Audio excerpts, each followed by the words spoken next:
5, 4, 3, 2, 1.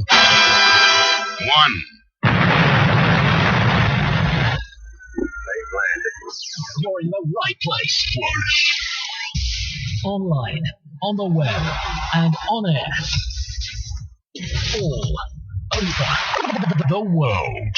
Talk radio. You hear us, we hear you. Yeah, good evening everybody and welcome to the KTPF Community Talk Show. How are you? Andy said that was loud again. It don't sound loud over here. Must be louder than you are. Welcome to the show. As you can see, it's all new, all different. You can see both of us now, and if we ever had a guest in, you can see them as well. Yes, welcome to tonight's show, the 8th of December. Soon be Christmas. Go away. I know. We've cancelled it this year because we're still Cancel. in disruption. We're still unpacking boxes, but we're getting there though, aren't we, Steve? And Yeah, and our hobby is practically done. nearly done, yep. Got a few things to put away. Why high up? I'm going to get dizzy. It's so we can get everything in. So, who's been climbing the wall for this position?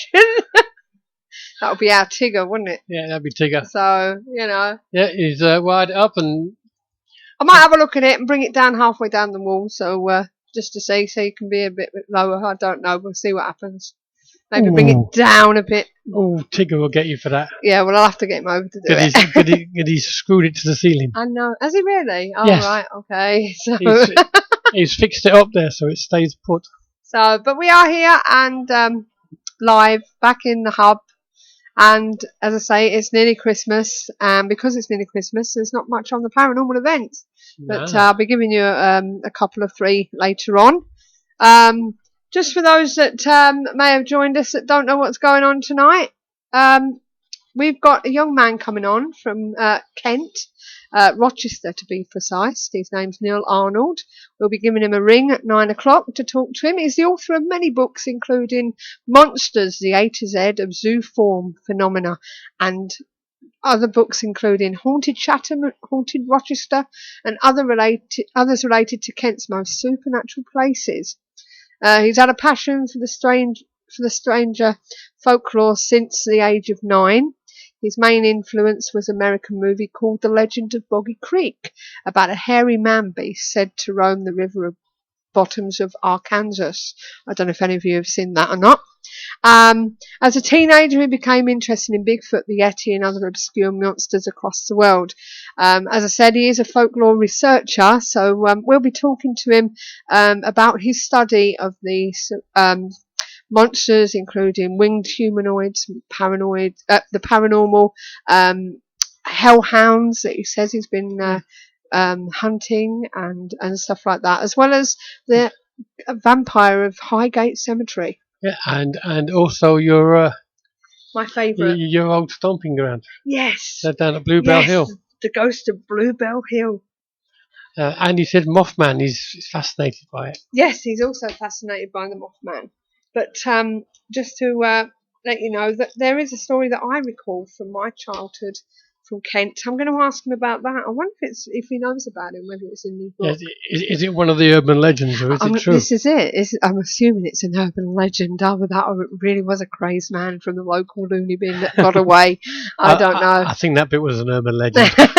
But we'll find out later on, hopefully. Yeah, I want to know if he's found any basis in truth in any of these urban legends. These are the questions we'll be asking him later on, and also about the fact of these zooforms, which is a term first used by a friend of ours called Jonathan Downs, which basically denotes entities or apparitions which seem to adopt an animal form, in contrast to the cryptozoological specimens, which are flesh and blood but haven't been officially discovered yet.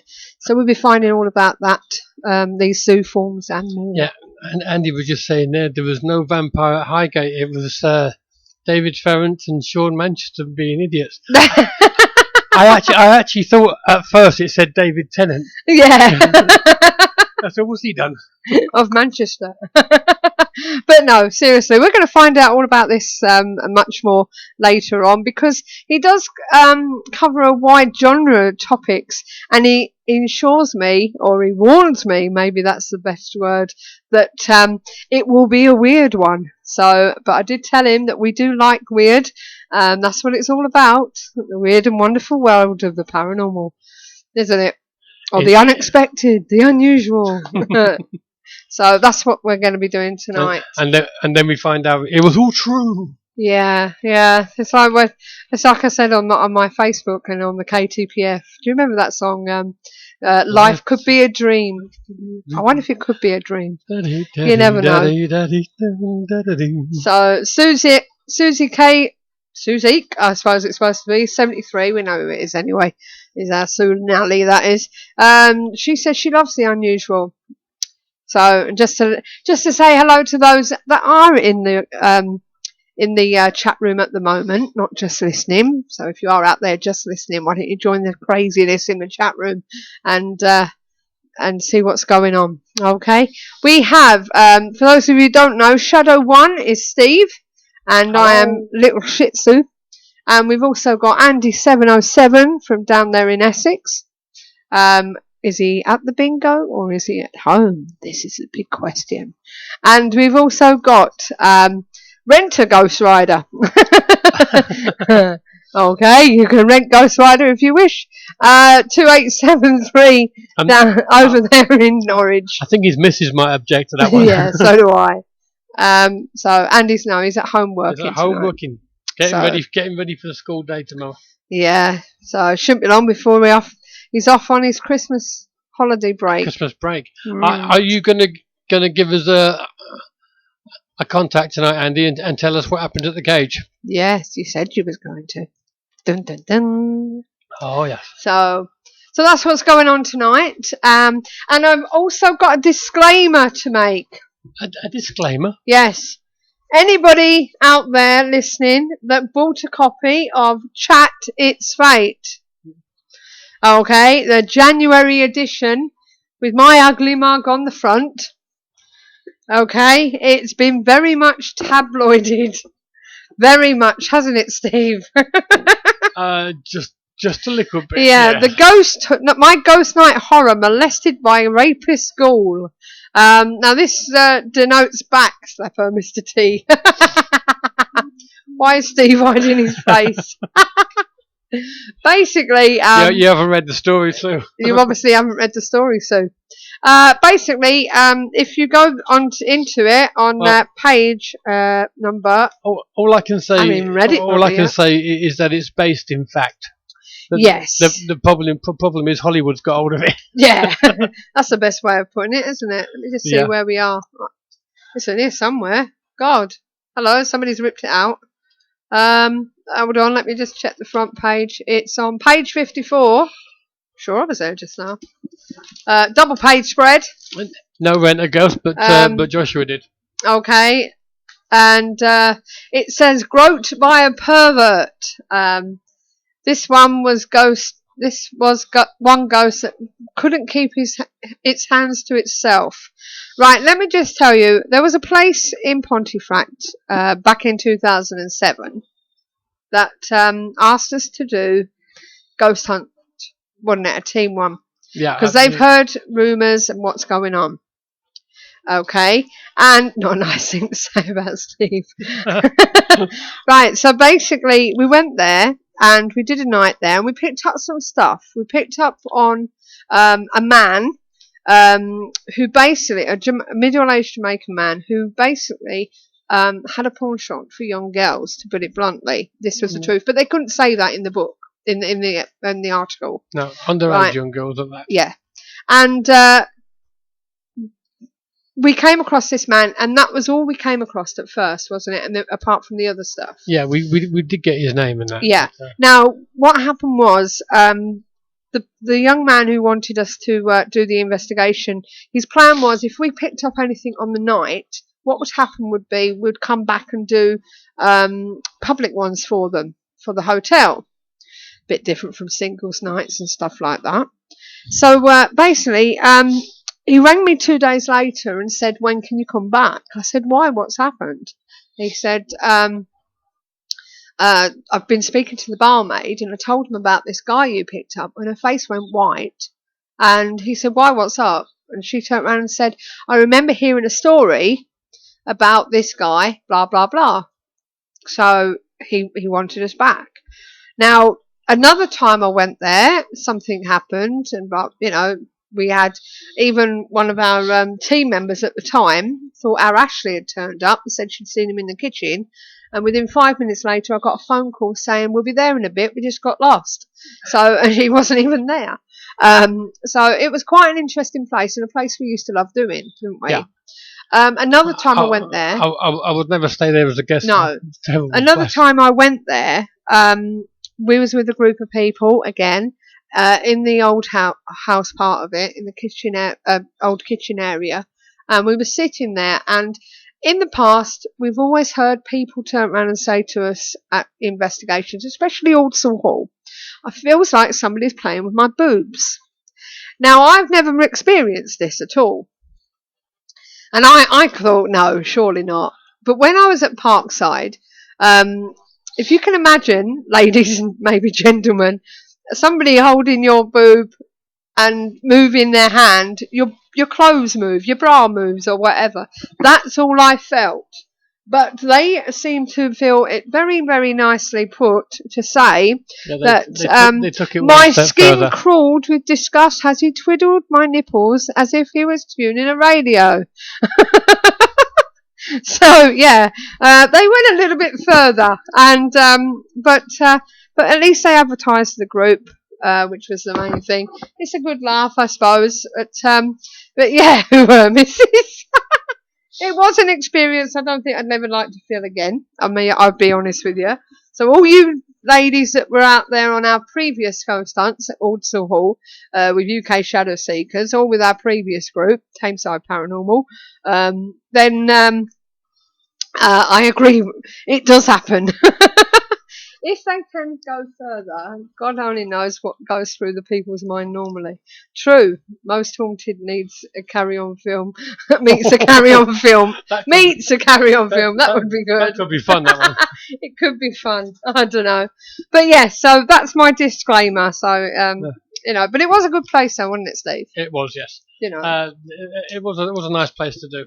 Yeah, and the last time we did there, they actually helped us out of the spot because we were booked at another place in Pontefract, but the landlord actually disappeared, and within a week of us knowing about it, we actually rang them up and said, "Could you help us out?" And they did do so. Yeah, the new landlord at the other venue wasn't interested, was he? Although I understand they are now. Yeah. Although it could be somebody else. Yeah. So. Carry on haunting, literally. I don't know. Shall I do a few observations? Yeah, go and do a few observations. We've got Okay. 15 minutes before we contact Neil. Okay, there's an ancient city's been discovered underwater. Oh, yeah? What they found will change history forever. All right. The city of Heraklion was engulfed underwater 1,500 years ago. This grand city has been mentioned by the Greek writer Herodotus, the 5th century BC historian. He had told a wonderful tale of Helen of Troy, who travelled to Heraklion, then a port of great wealth with her Trojan lover, Paris. Ooh. When French marine archaeologist Frank Goddio stumbled upon some relics, it led them to one of the greatest finds in the 21st century. A city underwater. The discovery took place when Goddio had been in search of Napoleon's warship from the 1798 Battle of the Nile, when he had been defeated by Nelson in these very waters, but to his surprise, he stumbled upon the magnificent discovery. Discoveries include the colossal statue of the Egyptian goddess Isis, the god Hapi, the unidentified Egyptian pharaoh, all preserved in excellent condition by their muddy burial shroud. Along with 16-feet statues, there are hundreds of smaller statues of Egyptian gods. Among them, figures that guarded the temple were Cleopatra, who was inaugurated as Queen of the Nile. Dozens of sarcophagi have also been found containing the bodies of mummified animals sacrificed to Amun-Garab, the supreme god of the Egyptians. Many amulets and religious charms have been unearthed too, showing gods such as Isis, Osiris, and Horus. Uh, Evidence shows that Heraclian slipped into the watery grave sometime in the 6th or 7th century AD. The discovery of Heraclion will now add depth and detail to our knowledge of the ancient world, because among the discoveries there are perfectly preserved inscribed pillars decorated with hieroglyphs. Oh, right.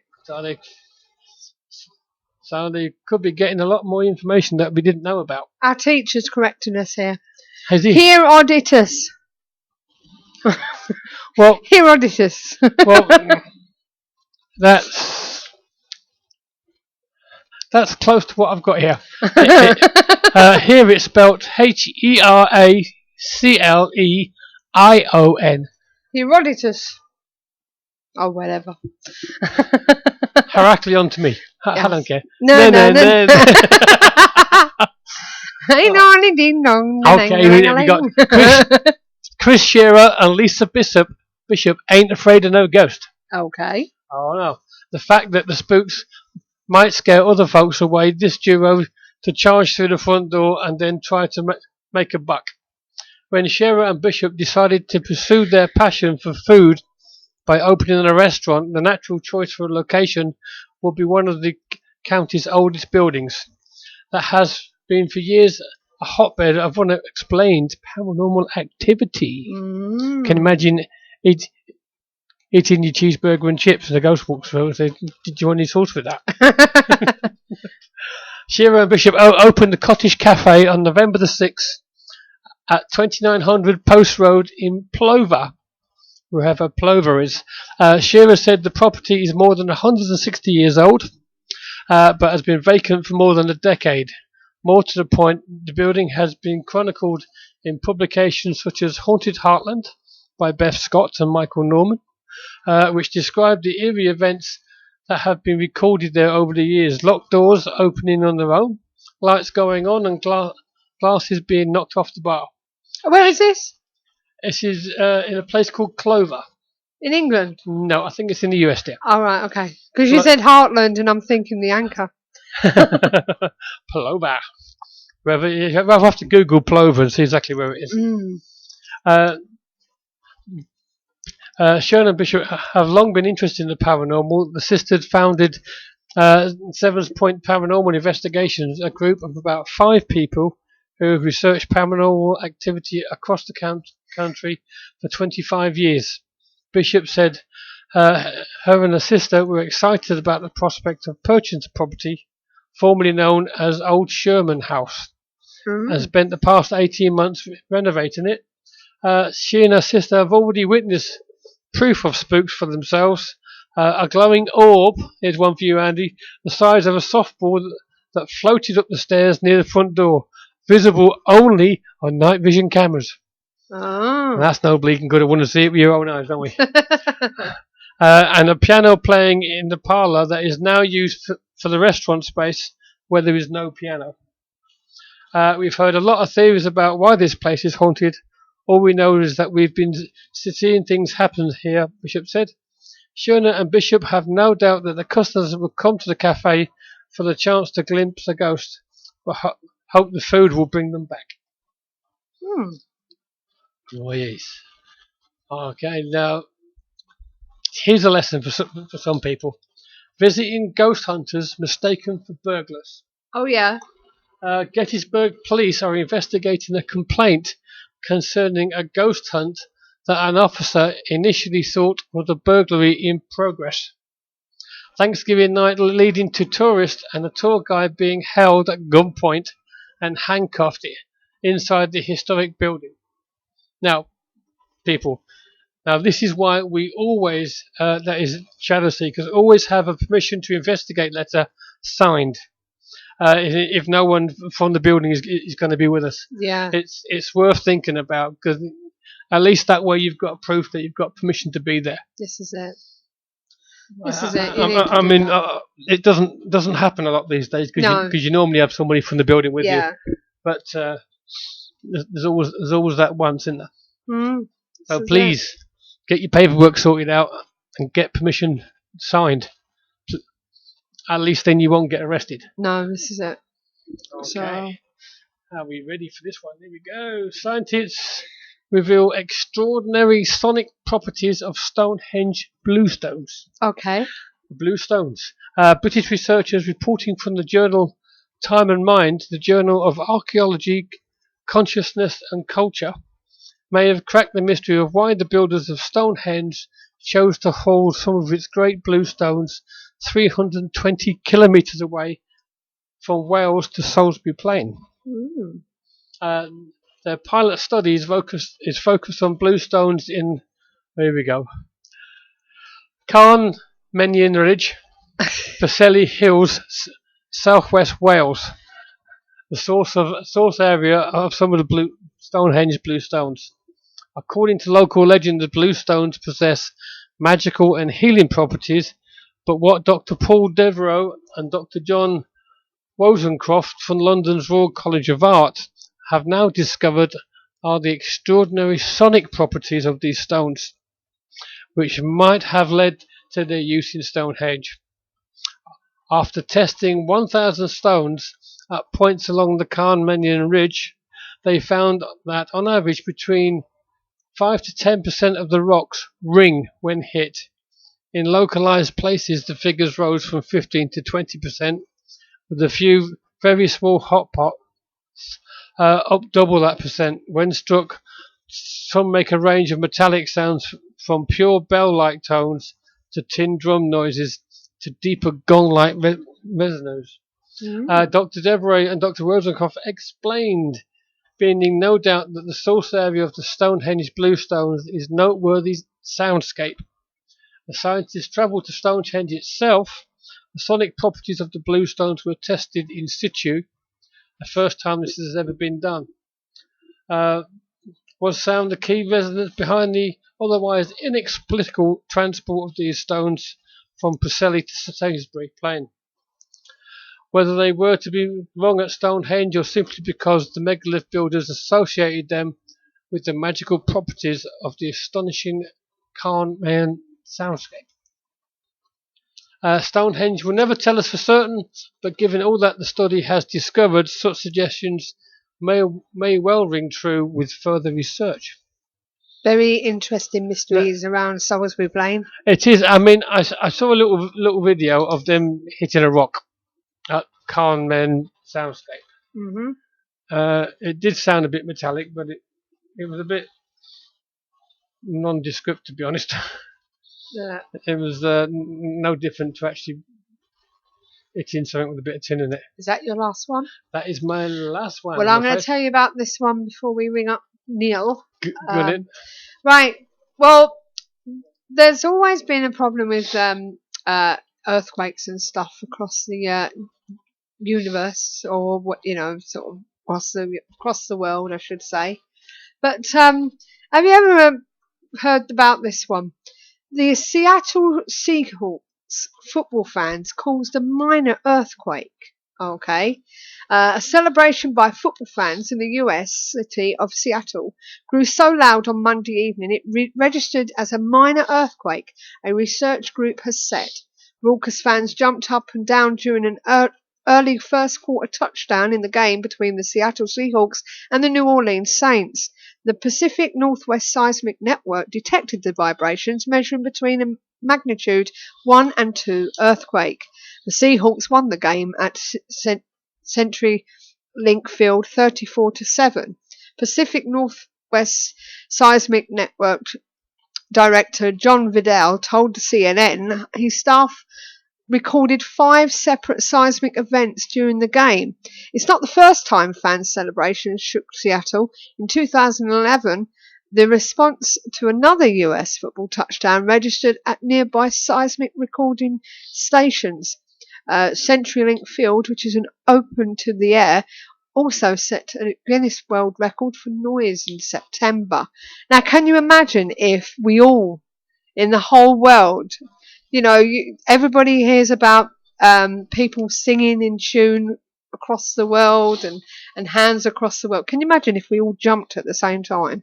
God, can you imagine the earthquake then? Well, how about doing a Mexican wave or a Mexican jump? A Mexican jump? And we'd probably throw the Earth off its axis. We probably would. But that was the news at BBC through US and Canada. So thanks for them for their report on the 3rd of December. But it makes you think, doesn't it? Steve's asking, what do you think of this soundscape theory? Those of you in the chat room. And Susie said, what interests me is when and if we ever do get the answers to these questions, what then? Yeah, we tell everybody. And this is the thing, isn't and it? go, nah, told ya. Steve's getting his own back on Andy. Oh dear. So she said, I've heard about doing actions to knock the earth off its axis. Charming. We do have fun in the chat room, don't we? Right, what I'm going to do is I'm going to ring up Neil. You're going to ring up Mr. Neil? Yeah, I'm just going to have a quick drink. And I promise you it's not neat vodka. Right, okay, so let me just find his number. Don't forget, while I'm doing this, please, if you ever have a problem with the live stream, you can always refresh your page. If you lose us, we will come back to you as soon as possible, so please don't go away. Also, if you do have a problem, you can, if you're on the website, watching it from there, if it does go wrong there, you can always go to the main live stream page at livestream.com/KTPF. Okay, so we always like to warn everybody who's listening to the show that whatever happens, whatever's been spoke about on the KTPF, we must always respect our listeners and our guests in the chat room as well, because although you have a right to reply, we will not tolerate any profanities or disrespectful behaviour, so please remember to be respectful to our guests and listeners. Don't want no unrelated spam or links to the show currently on air. On hair. Or the hair either. And also that our guests have a right to express their opinions, and it is solely the opinions of the original source who express them. Okay? In other words, behave yourself. Yeah, behave your bloody self. Yeah, don't do a Bob. Who's Bob? Bob from the cage. Oh, right, yeah. Remember Bob? Oh, yeah, I remember Bob. Bob. Right, okay, let's see if we can get hold of Neil.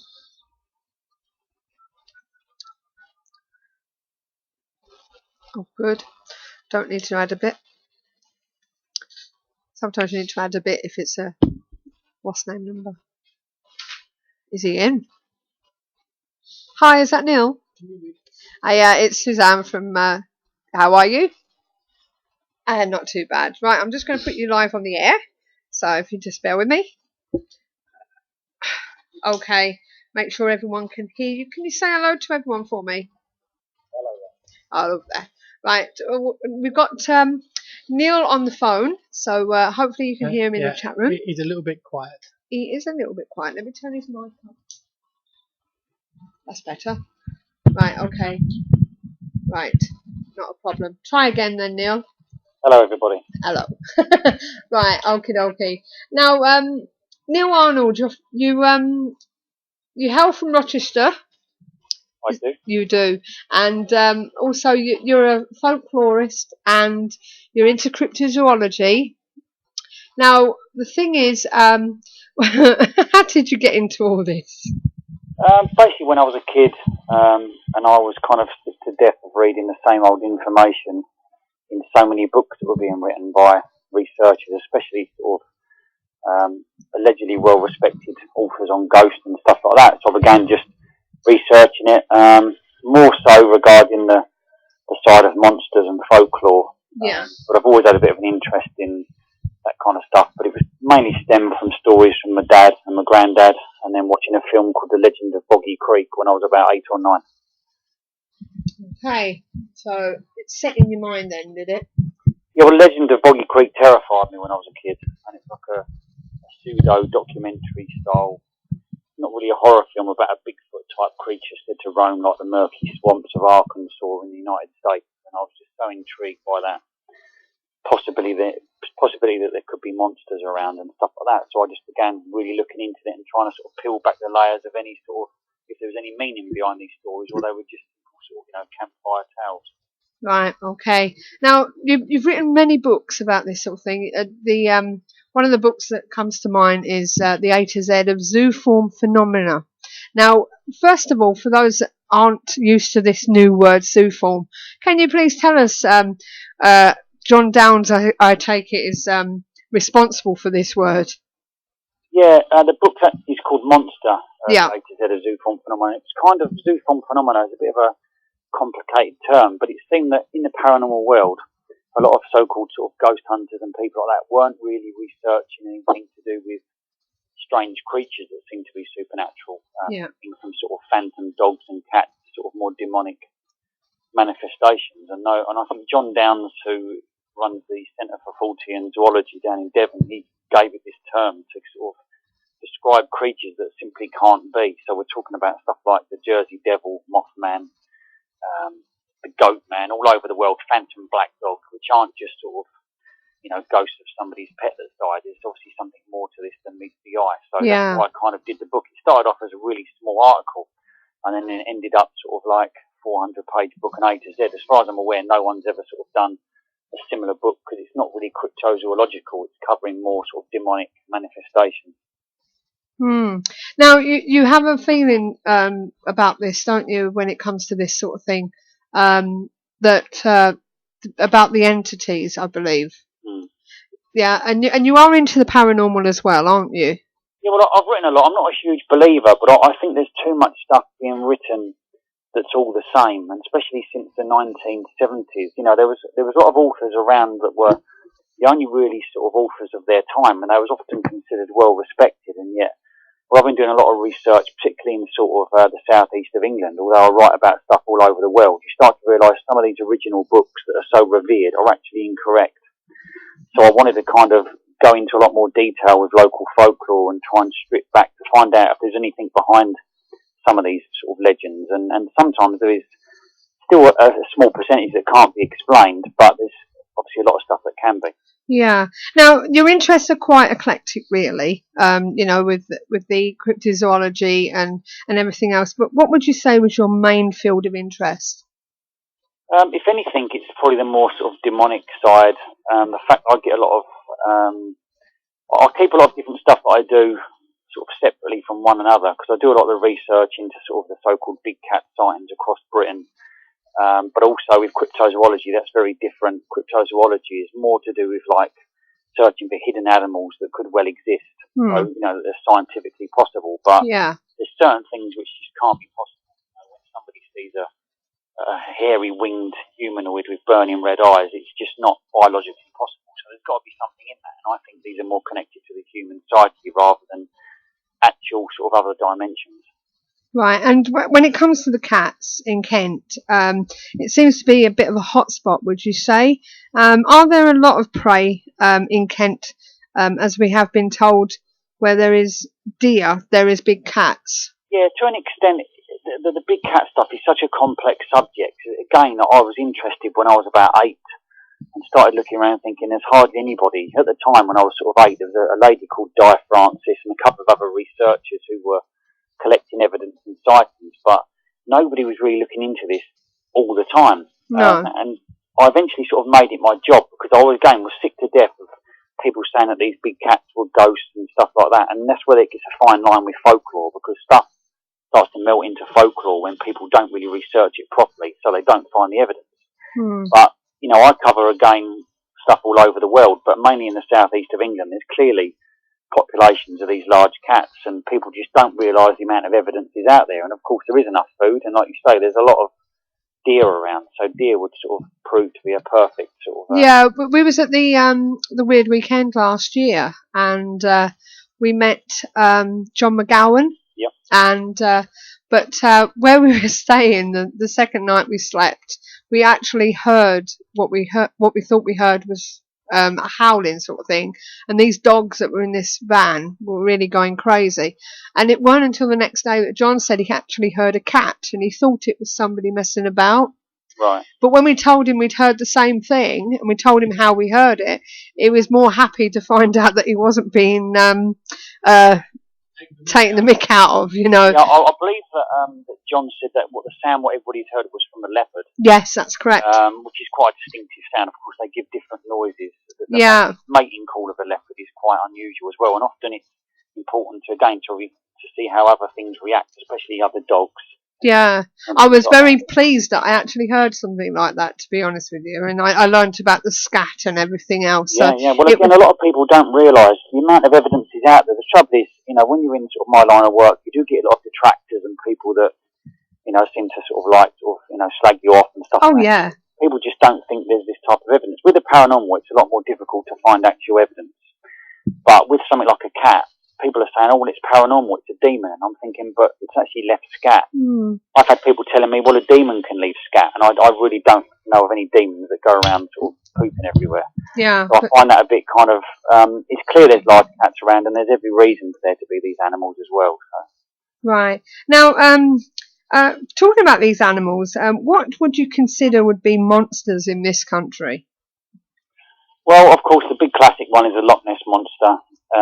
I don't think there's anything in Loch Ness that can be deemed a monster. No. I do believe that in regard to the paranormal or anything like that, is that eyewitness reports are very unreliable. So you always have to look for evidence. The trouble with Loch Ness is it's mystical. I went there in '96, and I was amazed at the amount of tourists that were taking photographs of shadows, wakes, splashes in the water, clearly not accustomed to sort of, natural or normal phenomena.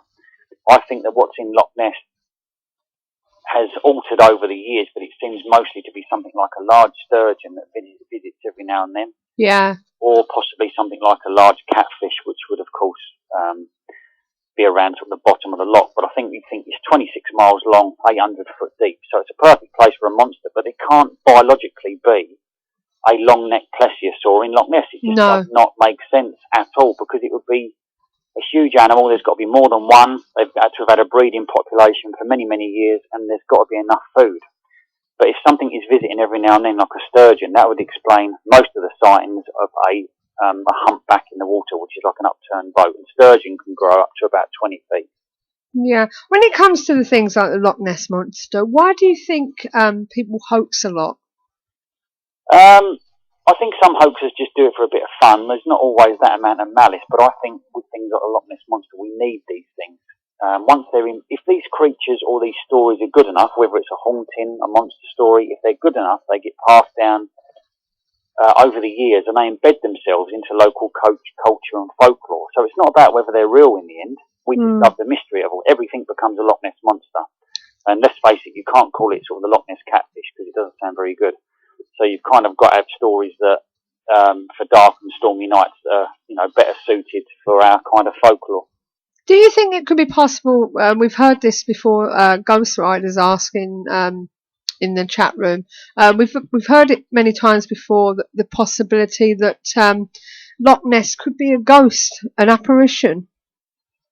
I would say that is complete rubbish. I think again that it's a case of too many people again want somewhere like Loch Ness to be eerie because they talk about, Boleskine House where Aleister Crowley used to live, that he may have raised this demonic thing. The first ever report, allegedly going back to sort of like 565 AD, with St. Columba, could be anything like a large catfish, what he described as casting this creature back into the lake. But I don't think there's any reason for it to be paranormal, mainly due to the fact that people more consistently see an upturned boat. They don't really describe the long neck anymore. So I do find it's more interesting in the cultural aspect, how these things change over the time, a little bit like aliens and things like that. Our perceptions of them change. Does that mean they exist, or that they exist within us, and that we unintentionally change them and form them, if that makes sense? Yeah.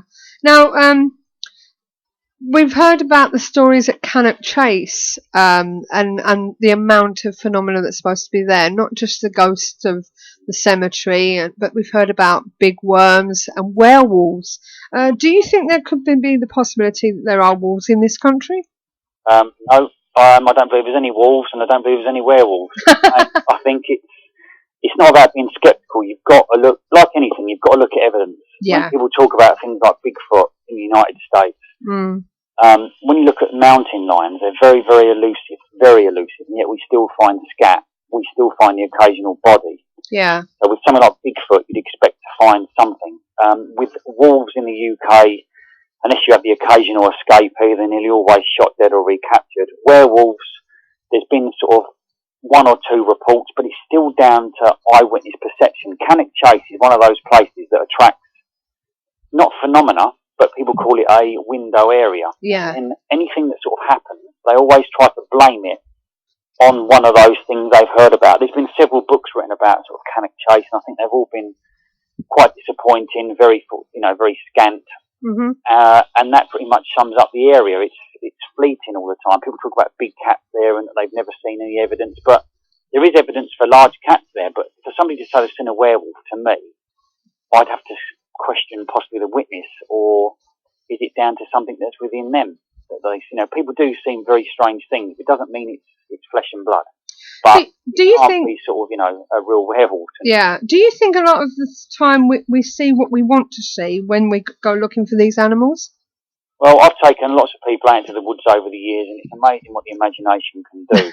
Yeah. And also, as well, when you've got a story that's embedded in local culture, how it is passed down over the years. There's a place I live live in Kent called Bluebell Hill, and it's got a similar kind of atmosphere to Cannock Chase. I do actual sort of monster and ghost walks around the area, and people go there because they've heard about this story of a woman in white on the hill that hitches a lift, gets into the back of a car, and then vanishes. And I've looked into this, and there are no actual reports of this woman being picked up. And also, they tie it to a crash that took place in the 60s. Now, there was a crash that took place involving a bride-to-be, and she did die. But what people don't realise is the power lies in the fact that the newspapers have tied this together. Yeah. Not realising that the reports on the hill go back to the early 1900s. So it's a friend of a friend type of story, an urban folk tale that's passed on. But of course, if they're good enough, then they last forevermore. I remember years ago when I used to live in Chatham, I remember seeing in the local paper that reading the story that this man had driven through Bluebell Hill, and he felt as though he'd run something over, and when he looked, she was lying in the road. This is the story it said in the paper. He put her in the car. This was how the story went. He put her in the car, in the back seat, put a blanket over her, went to Medway Hospital, run in to get one of the doctors, nurses, whatever. When they came running out, he opened the car door. It still looked as though she was there. They pulled the cover off of her, and she'd gone. And he had to be dealt with, but the paper said he had to be dealt with shock. Yeah, the trouble is, right, the paper's got that wrong. What really happened is that a guy did actually hit a young girl on the hill in 1974. Right. He got out the car. Of course, there was no mobile phones back then. The little girl, who was about 12, which is bizarre considering the girls that died in the crash were sort of early 20s, late teens. She was laying in the road. He laid a blanket over the top of her. Yeah. He didn't want to pick her up in case she had internal bleeding, broken bones. He left her by the side of the road, drove to the police station, came back with a police officer, and all that was laying there was the blanket. The police at the time took it so serious they actually did employ the help of a tracker dog, but it couldn't pick up any scent. So the story of it actually going to the hospital is a classic part of hitchhiker folklore of how there's something left in the back seat to tie it together with the ghost story. Funny enough, it was round about that time I read it in the paper. That was the first one, yep. It did mostly begin from 71. It got very weird in 92 when people started knocking a girl down. Most people on the hill do actually, in fact, see a woman by the side of the road in old-fashioned sort of pale clothing. And we do believe we've actually found out who that girl is, and that is mentioned in a couple of my books. But the general story is the press completely getting it wrong, as usual. Now, you, as you say, you've done this book on urban legends, and lots of Chinese whispers. Yeah, and I would like to know about an urban legend, or I assume an urban legend that I've heard about. whether you've heard it at all. I remember being at school, and just to set the scene, it was the end of a drama lesson, and our teacher decided, for some unknown reason, she was going to tell us a story, a ghost story, about what had happened to her friend. Yeah, and funny enough, it's near Bluebell Hill, the road that I'm thinking of. It's just at the top of it, top end of Bluebell Hill, the Chatham side sort of thing. And there's a dead end road that goes off. Back in the day, just at the top of it, there used to be a garage. I don't know if it's still there, because it's definitely changed since when I was a child. I go back regularly, and it's, oh my God, I can't believe how much it's changed.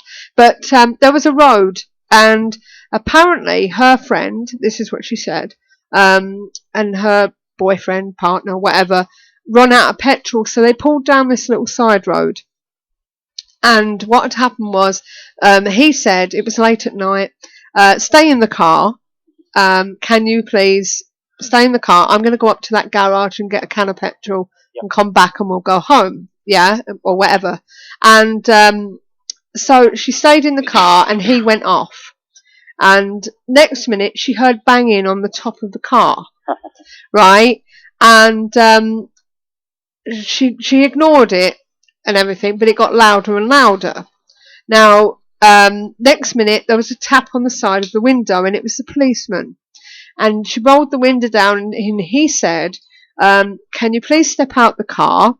Don't look back. Don't look back." And apparently there was what we assume, escape madman or something, right? And he'd got her boyfriend, got the head, and he was banging it on top of the car. I think this one came from America, to be honest. I don't know, but that's what she told me. I don't want to disappoint you guys, but that is, again, it's complete urban legend. That's just what I was thinking. I was told this when I was, in early senior school, so it's something that has always lived with me, and maybe, as I say... Yeah, the great thing is about it is that it's actually, that stems from an American story going back to the 1950s, because you've also got the story of the hook of a killer going around leaving sort of spooking lovers' lanes. It's often, again, connected to an automobile car, often involves a lone sort of lady left in the car. There's varying versions. One is that she hears scratching on the roof, and what happens is the police turn up, and the policeman gets out about sort of 100 yards away and has got a megaphone. And he tells her to get out of the car but not look back. And she looks back, and her boyfriend's hanging from a tree, and it's his feet that are sort of scratching on the top of the roof. Oh my God. The power, again, is the fact that it's such a good story, but it's always a friend of a friend. So because when you're younger, you don't really... The power lies in the fact that you're not interested in the details, because you didn't turn around when you was a kid and say, what was the name of the person it happened to? No.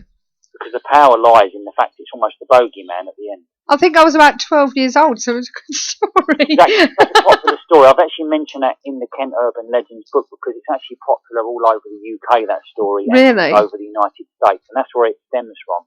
Oh, right.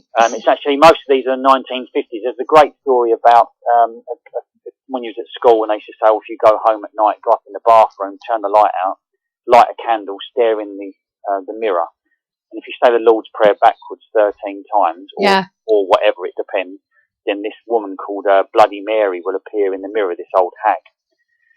So people used to freak out, didn't really want to do it. Other people sort of call her Scary Mary, and they still say, now if you say her name, Scary Mary, we killed your baby, or something like that. It's almost got a ritualistic type of look. So I think, again, with the car, it's always the automobile and leaving sort of the trace of something on the roof, something in the back seat, and that's why it's so powerful.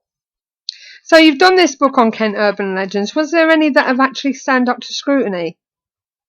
Apart from, again, the Bluebell Hill one is odd because it fits in with the classic archetype. She leaves a coat behind in the back of the car, and the motorist, although it's late, drives to the place where she wanted to be dropped off, and he's told by the parents that was their daughter, but she died sort of 30 years ago. But what's interesting with Bluebell Hill is that people do actually knock a girl down.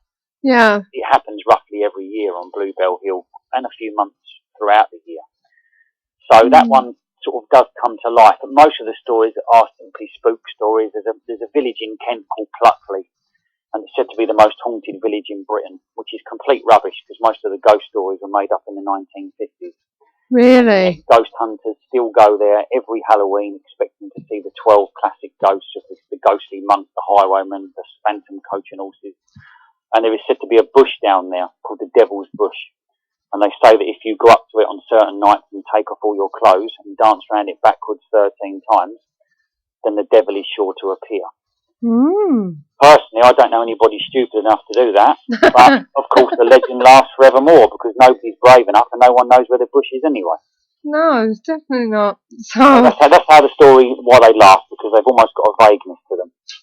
yeah, well, I must admit, I do have a love for Kent and its legends, so I can see me getting that in my Christmas stocking, I think. Well, it's a nice little short book as well. It's quite funny. It's probably the best one I've done in the sense it's written from sort of personal experiences, stories that I've heard growing up at school and stuff like that. So there's a lot of local sort of towns like Chatham and Rochester and Pluckley mentioned in there, and a lot of these sort of car legends as well. That one's mentioned in there. The story you said about the guy who goes off with the petrol, that's actually mentioned in there as well. Oh, that's good. So now I've noticed through some of your books you have actually done quite a few haunted series, haven't you? You've done Tunbridge Wells and Rochester. Yep. And also, as you say, Chatham. Now, I believe somewhere in Chatham, Charles Dickens is supposed to haunt somewhere, or is it actually in Rochester? One of the two. Well, again, like everything, it depends on who you talk to and the stories. The trouble is with Dickens, although what I love about Dickens is that he actually wrote ghost stories, obviously Christmas Carol and The Signalman. But he sort of grew up in Chatham and then he used to spend a lot of his time in Rochester, and they always say that before he died, he wanted to be buried in the castle moat. But, of course, he was eventually interred at Westminster Abbey, and ever since then, they reckon he kind of haunts parts of Rochester. He stands under the big moon-faced clock of the Corn Exchange in the High Street, but again, nobody's ever seen it. No. But when you consider how old Kent is in general, any time a weird shadowy figure is seen, the same as Pluckley, they always blame one of the 12 ghosts, or they always blame Charles Dickens. So that's how the stories last. But I wanted to write a book about Rochester because it is so old, and nobody's ever written a book about Rochester ghost stories. So I think I managed to find a bit of a niche with some of these books. Yeah. Now, I believe in Rochester, the last witch was burnt. Do you know anything about this? Yeah, well, I don't know if that's true. I know that it was one of the last hangings that took place. Right, okay. The guy that had committed a murder, he was a bit like a local buster. In a drunken rage, he killed this young boy, which is mentioned in the book. I imagine that one of the last witches, they would have possibly been interred around the castle moat, because that never had any water in it. And there were plague victims and witches that were persecuted down on Pennenden Heath, which is just a couple of miles away in Maidstone. So we do know that there's possibly sort of remains in those kind of areas. And there's always been a legend around the Rochester Castle Keep as well, with the White Lady, wasn't there? Yeah, that's right. Again, but it's classic folklore. You know, ladies in white are those archetypes. They're everywhere. Like black dogs, and that's what we seem to forget with folklore. We very rarely, investigators very rarely stop and take a look back at the history and think, hold on a minute, maybe people are actually kind of bringing these things to life rather than these things actually being there. I'm of the opinion, if you believe in something enough, it actually starts to happen. There is always a lady in white or a lady in grey. I've never really heard of a lady in black. Women in black are quite common. There is a hideous story from Bluebell Hill of a woman in black. Really? Quite petrifying. If any of you guys have seen the awful Woman in Black film, starring Harry Potter, you'll probably know, or may not know, that it is actually based on an original that came out. It was shown in 1987, I believe, at Christmas Eve. It's quite hard to get, but it's based on a book by Susan Hill, and it's made into a brilliant stage play, which is on in London. And of course, Women in Black are quite creepy because they give that sense of foreboding. And I think that some of these things that are being seen, whether it's women in white or black, are not just deceased sort of, spirits of the deceased. I think there's more to it. I think they are sort of harbingers of doom or even maybe something good that's about to happen. So I think Women in Black are quite common as well, but the one in Rochester is an old hag, and that's quite hideous. Now, and I've got another question for you in the chat room. Have you found anything at all on your travels? Of a ghostly sense, or? Anything at all? Well, regarding the big cat stuff, yes, I've seen a black leopard 3 times. That was 2 different black cats. One was in 2000, I see it twice, and a different one in 2008. I've seen a lynx. We find lots of leopard scats, lots of sheep and deer that have been killed. We've found dogs that have been eaten. Leopard paw prints. I've got a leopard whisker, which is very, very bizarre. So I'm very similar. I go out sort of into the field a lot, do a lot of research, of course, through archives. And where that's concerned, you've got a Facebook page, haven't you? I've got one called Just Big Cats in Kent, or you can go on the internet and I've got Kent Big Cats. I've been doing this for 30 years, the big cat stuff. But in a ghostly sense, I've never really had anything happen to me.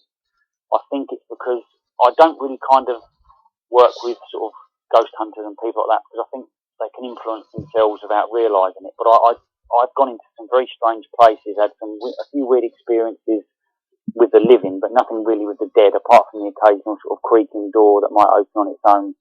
But nothing really sort of bizarre when it comes to the paranormal. No. Right. Do you think that some of the strange phenomena that people are witnessing across the globe are related in any way? Yeah, I think again, which kind of proves it's more to do with us rather than something else.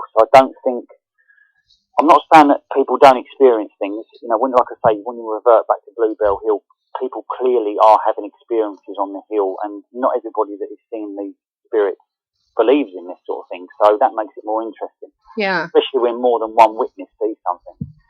But I do think we've got archetypes that are embedded in our subconscious and folklore, and that they somehow are triggered by some obscure cosmic mechanism that has very obscure sort of connections. Again, we've always had reports going back hundreds of years of fairies and angels, and I think over the years these things still exist, but we've got different names for them. I think you've only got to look at alien abduction and stuff like that. I think that is very much connected to the human psyche, and it's very much similar to what is called the old hag syndrome and sleep paralysis.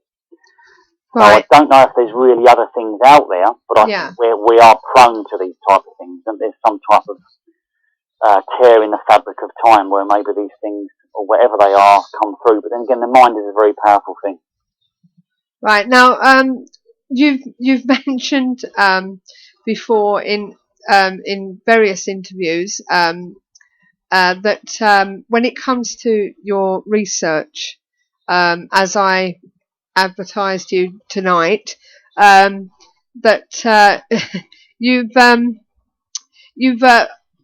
been hellhound hunting. Is that correct?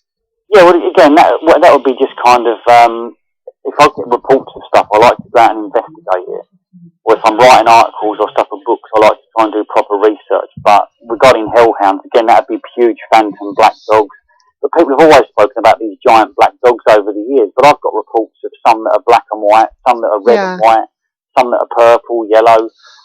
So I think, again, these are meant to be bad omens and stuff like that. But again, maybe it depends on the witness. Maybe we see a certain type of dog or coloration because there's something deep within us that we unintentionally sort of trigger it. But I've had some very sort of weird encounters regarding sort of being shot at and stuff like that. So, but you do in weird places. So. Tigger's asking whether you've ever heard of the hellhound story from Oldham, which he's been told is supposed to be quite a famous one. The trouble is, when you look at places, I think I've mentioned in my monster book, that may be mentioned in there, because there are reports around sort of Manchester, but the awkward thing is like, when I talk about Black Shuck, got Padfoot, Striker, Guy Trash, these don't seem to have any kind of boundaries, so they can easily cross from town to town, village to village, county to county. But what I find interesting is that some, exactly the same as ghosts, some are said to have no head, some are said to burst into balls of flame. Yeah. You've got the beast of Bungay going back to sort of many, many centuries. Some are said to sort of have a strange sulphuric smell. So it's just down to interpretation, I think. And I find it odd nowadays, you don't get many reports of these black dogs. So it's almost as if we outgrow them. Yeah. Something else comes along. Right. And I don't know whether this is an old thing I've read or whether it is your new book. That you've been looking into London about the Highgate vampires and everything. 7 to 8 foot tall entities with red eyes. Do they actually exist? The Highgate so-called vampire is a bit of a touchy subject because it's something that was alleged to have happened in the 1960s and early 70s involving a very gothic cemetery in North London called Highgate, which is in two sort of parts, the western and the eastern. Yeah. And people often claim to have seen a large floating black mass with two sort of points of red light thought to be its eyes, and it would almost give off like a draining type of aura. the press got hold of the story, like all good newspapers, put two and two together, jumped to about 3,000 and decided it was some type of vampire. And then, like a lot of places, whether it's Cannock Chase or wherever, it attracts lots of weirdos. And then people start seeing things which aren't really there. And then after a while, it kind of fizzles out. But the problem is, of course, with Highgate is that it's an amazing cemetery, but it's very fortified nowadays. It's all under sort of a manageable neglect.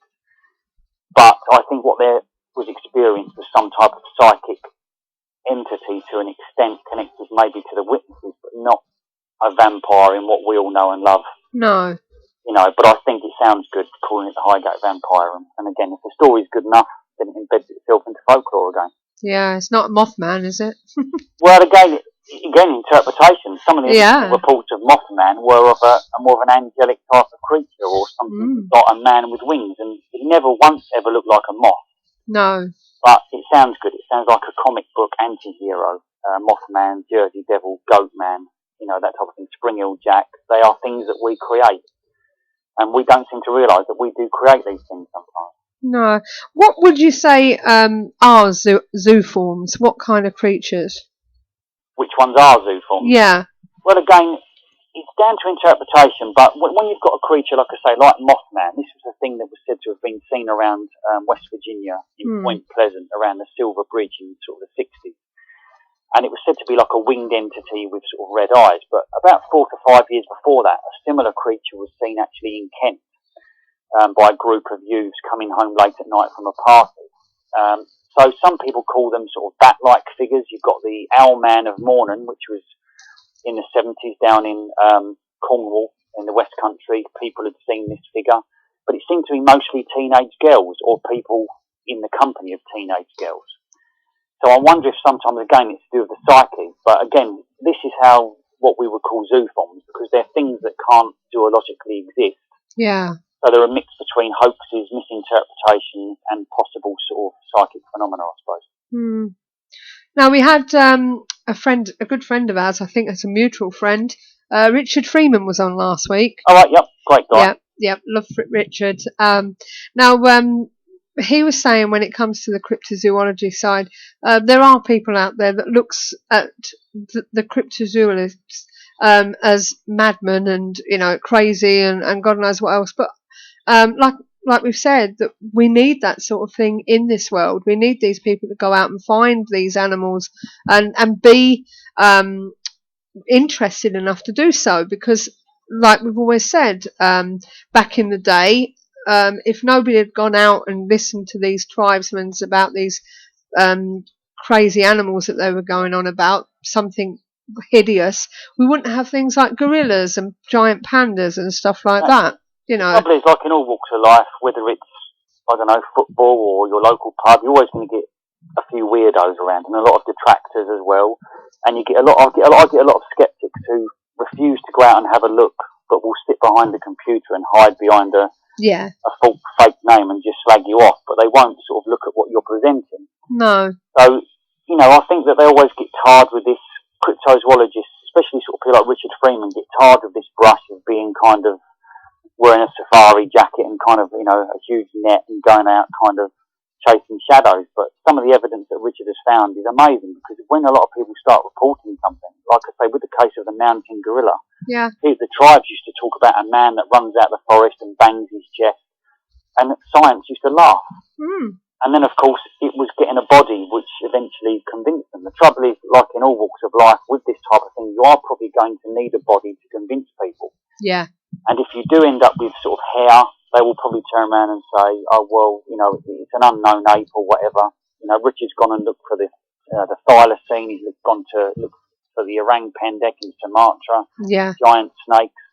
So there's got to be something in some of these. But the trouble is, until we find that great piece of evidence, it's always on the fringe of science or folklore. So then it's always open to ridicule, which is the same, really, because not more money is put into funding and investment for this type of thing. Now, we're going back to your Bluebell Hill legends and stuff. We've been advertising since September your ghost walks. How have they been going? Well, I've been doing them for quite a while now. I used to do I do a ghost walk through Rochester, because Rochester's a lovely place, all the old cobbles, and I do Yeah. those on the last Sunday of every month. But I used to do the Bluebell Hill one in the day. But people kept ringing me up and saying, "Oh, would you mind taking me and a group of friends along and doing one at night?" And it just got so popular, especially this time of year, with people from sort of between. I normally have groups of anywhere between 5 and then it can go right up to sort of 80, 90 people.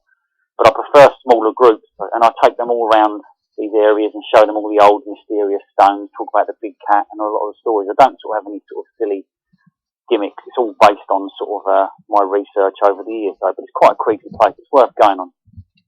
And I believe that I read on your the Ghost of Bluebell Hill group that you know, people do ask you how many ghosts are actually there, and you say that you've made grown men cry. Well, people just sometimes think they're a bit braver than what they are, and sometimes they like to come out on my walks or come to my talks, which I do. You know, I do a lot of lectures pretty much every day, and people think, "Oh, this is just going to be a joke." And then when you present the evidence, people get quite shocked. But when you take sort of men down into the woods on a walk, and they're all kind of not taking it seriously, and then something happens, or you tell a certain story, and you see them kind of like their torches start flashing everywhere, and they start seeing things and getting a bit spooked.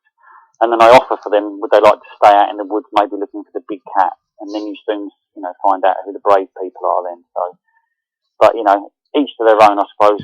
Everyone sort of goes on the walks and for their own sort of interpretations, I suppose. Yeah, next time I'm down, I'm going to have to make sure that you're doing something and pop over and see you. Yeah, you should. That'd be great, yeah. You know, now, connected to Bluebell Hill, there's a place called Kit's Coty, isn't it? That's right, yeah. Yeah, and is it? Am I right in thinking it's an old pagan place? No one's really sure what it is, but Kit's Coty is a strange Neolithic structure that goes back thousands of years. There's similar sort of constructions dotted all over the UK, but people think it's a burial chamber. Some people think it was a weird type of altar. So, because no one really knows what it's for or how it got there, all of Bluebell Hill is all chalk, so there's no way that these stones would have come from local ground. So they kind of just jut out of the landscape. It's annoying to me that so many people go to Stonehenge, and yet they very rarely visit somewhere like Kit's Coty, which is probably older. Yeah. And then further down the hill, you've got another mysterious set of stones called Little Kit's Coty, and it's all very kind of Blair Witch Project style atmosphere, because no one knows why they're there, and these stones are just dotted throughout the woods, all in different sort of formations to one another. So it's quite a creepy place, but I go to all these places on the walk because they're such amazing places that people often can't find, and they don't know enough about them. So. And how long does the walk last for? About 2 hours. Really? Again, I've done walks up there all day, and we've kind of met and then gone for a walk and sort of had something to eat in a local pub, and then walked another 3-4 hours. Because if you're gonna, people often ask me about the big cats and stuff like that, but again, you've got to be. I often go out on my own, or just maybe take one friend, because you end up with too many people. Then, you know, you always get people making a noise and stuff like that, and people have only got a smell wrong with the wrong perfume or aftershave. Yeah. So you've got to kind of, you know, be a bit more inquisitive when it comes to a cat. But generally with the actual walks, I do them at night because the atmosphere is better. You seem very enthusiastic about all this. What drives you, Neil? The fact that I've always been sick to death of repetition in books. I think the trouble is nowadays there's so many of these haunted books coming out, and too many people, I suppose, are being given book contracts nowadays. Of course, the big thing nowadays is self-publishing, which is great because it means that people can write about subjects that maybe big publishers don't touch. But it also means that anybody can write a book. And I think, again, when I was a kid, I used to read a lot of books and think, well, this is incorrect. And I wanted to write stuff about local information that nobody else knew about. If there was a plague pit in a certain area, or if there was a hanging in a certain area. So I just always try to write stuff that's a bit different. Yeah. So, and finally, what advice would you give to someone just coming into this field of study? Regarding the supernatural, I think there's a lot of ghost hunters around, and I think sort of the stuff like Most Haunted, which I'm not a fan of, but that kind of got a lot more people interested. It's very much entertainment with the ghost. Yeah. That's what people seem to forget, and nowadays we have all these reports of orbs and stuff like that, but I think it's good for people to get into, if you're into a bit of mystery and stuff like that, and it is, people have got to remember, it is about entertainment. sometimes it can get a bit sinister, but with the big cat stuff, it's great because I love to show people about nature as well, because I know loads of people that have never even seen a fox or a deer or a badger. So it's nice to show them around the local woods and what signs to look for.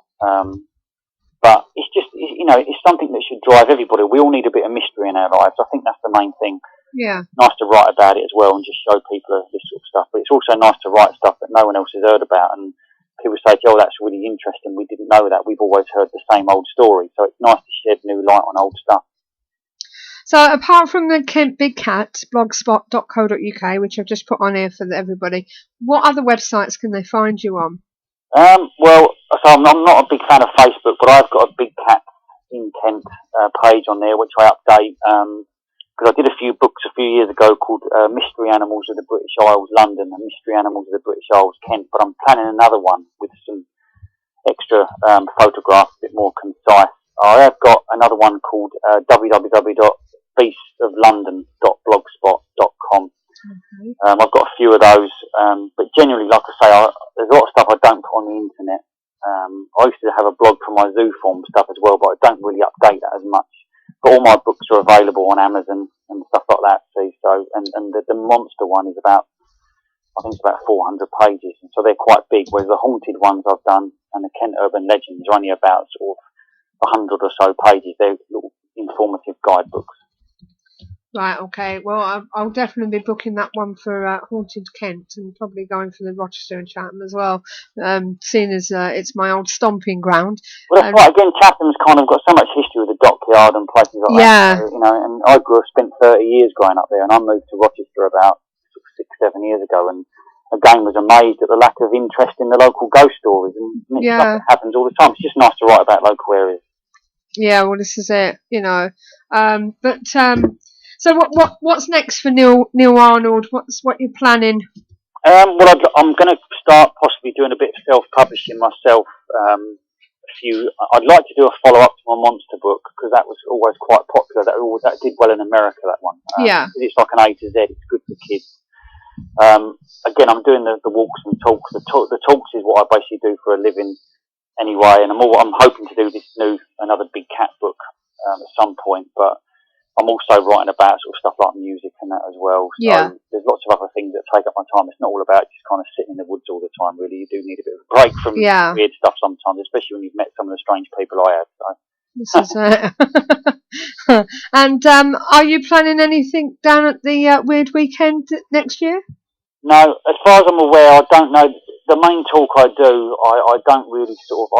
I did one Weird Weekend probably 6-7 years ago. Yeah. Had a bit of it was a brilliant experience for the actual talk and meeting all the friends, but I did have a bit of a weird thing happen. So since then I've kind of like backed off of it from a bit and done. Right. I'm not very good with kind of travelling. Yeah.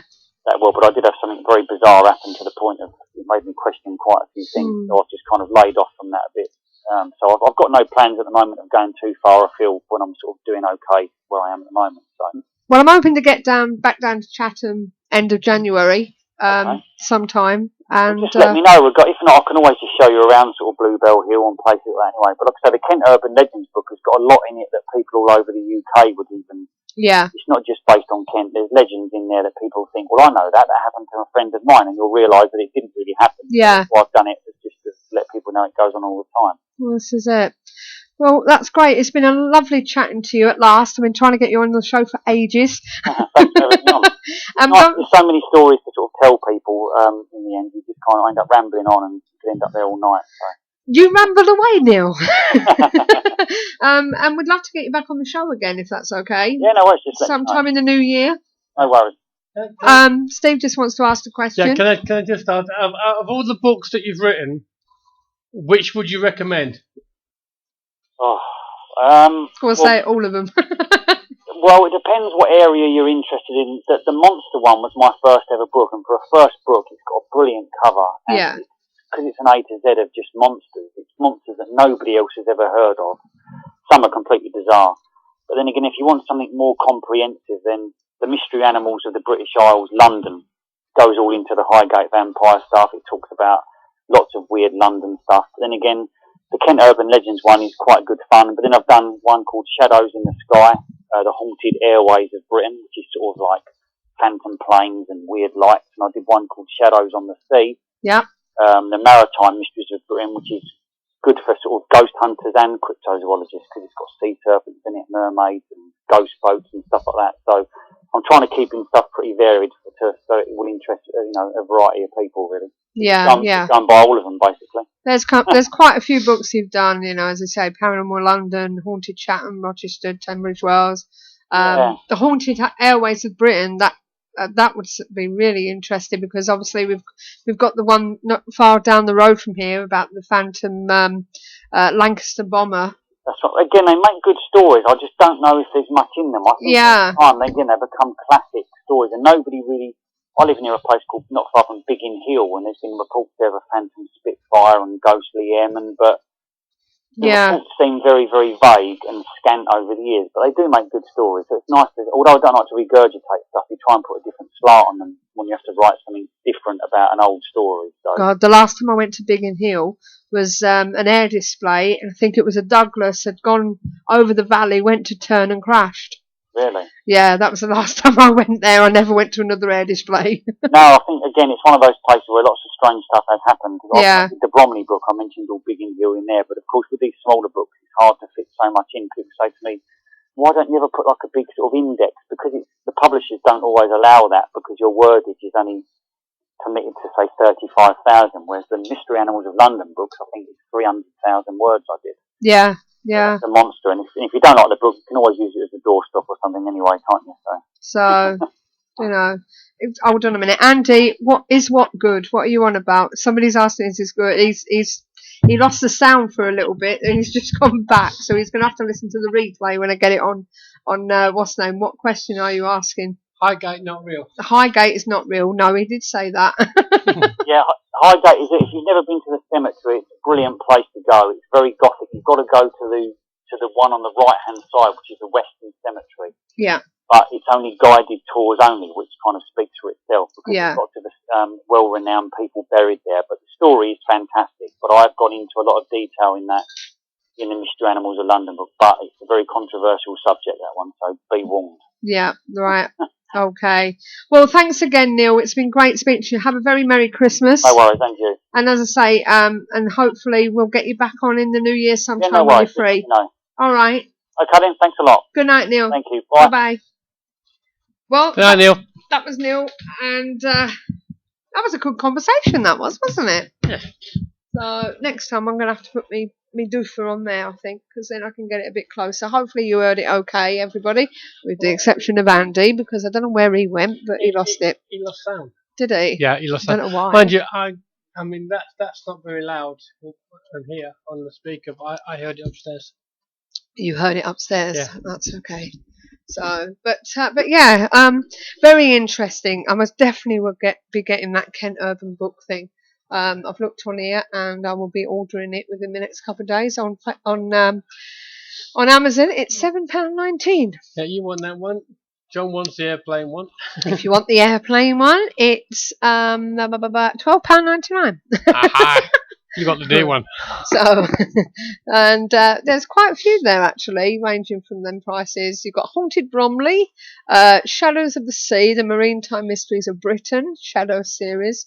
You've also got Paranormal Kent, Kent Urban Legends, The Phantom Hitchhiker, and other stories. I'm glad he told me about the other one. So I know it probably came from America and what have you, but it was nice to know that it was part of it. The Shadows of the Sky series. Shadow series, Haunted Airways of Britain. I like the sound of that one as well. Hopefully, it's got the one from the Derbyshire one in it, where the Phantom Bomber's supposed to go. Yeah. Haunted Tunbridge Wells. There's another one. Haunted Rochester, which you mentioned.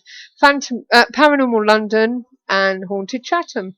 There are a few of these. He's done 15 altogether, and they're all available on Amazon. Why does that name sound familiar? What's that name there? Steve Malley. I don't know. Steve who? Steve Malley. Oh, yes. Steve Malley is a friend of mine on Facebook. Do you mind listening? Does anyone who Steve Malley is Sue? I don't know who he is, but he's on my thing. Phone in, Andy. Could it have been an interesting discussion? He was basically saying about what it could be. Just to recap, Andy, it's not a vampire. And I said, could it possibly be a Mothman? Yeah, going back to that. And he said, well, this is it. It's supposed to be a winged character, blah, blah, blah.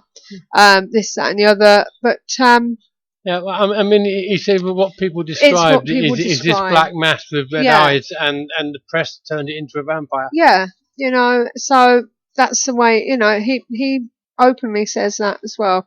And also, not only that, he also mentioned the fact that it's how people perceive it, what they see, and he hasn't actually found anything supernatural, has he really? The only things he can actually say, he can put his hand to, which is probably the wrong word, is things like big cats, so, he's had... He's had things like that. Because he's actually seen them and he's actually found the evidence. But so, but yeah, it's a very interesting topic of discussion. Very interesting, and I've always had a attachment to Bluebell Hill, I must admit, and the ghost, considering the stories that I read as a child. Well, it's close to your play area, isn't it? Well, this is it, Your playground. so. And I didn't even ask them about Fort Amherst either. I remember there's supposed to be a French artillery or whatever it's called, the ones with the cross and the red jackets. Yeah, I think it's French. Yeah, and you might know something about that one. You've probably been.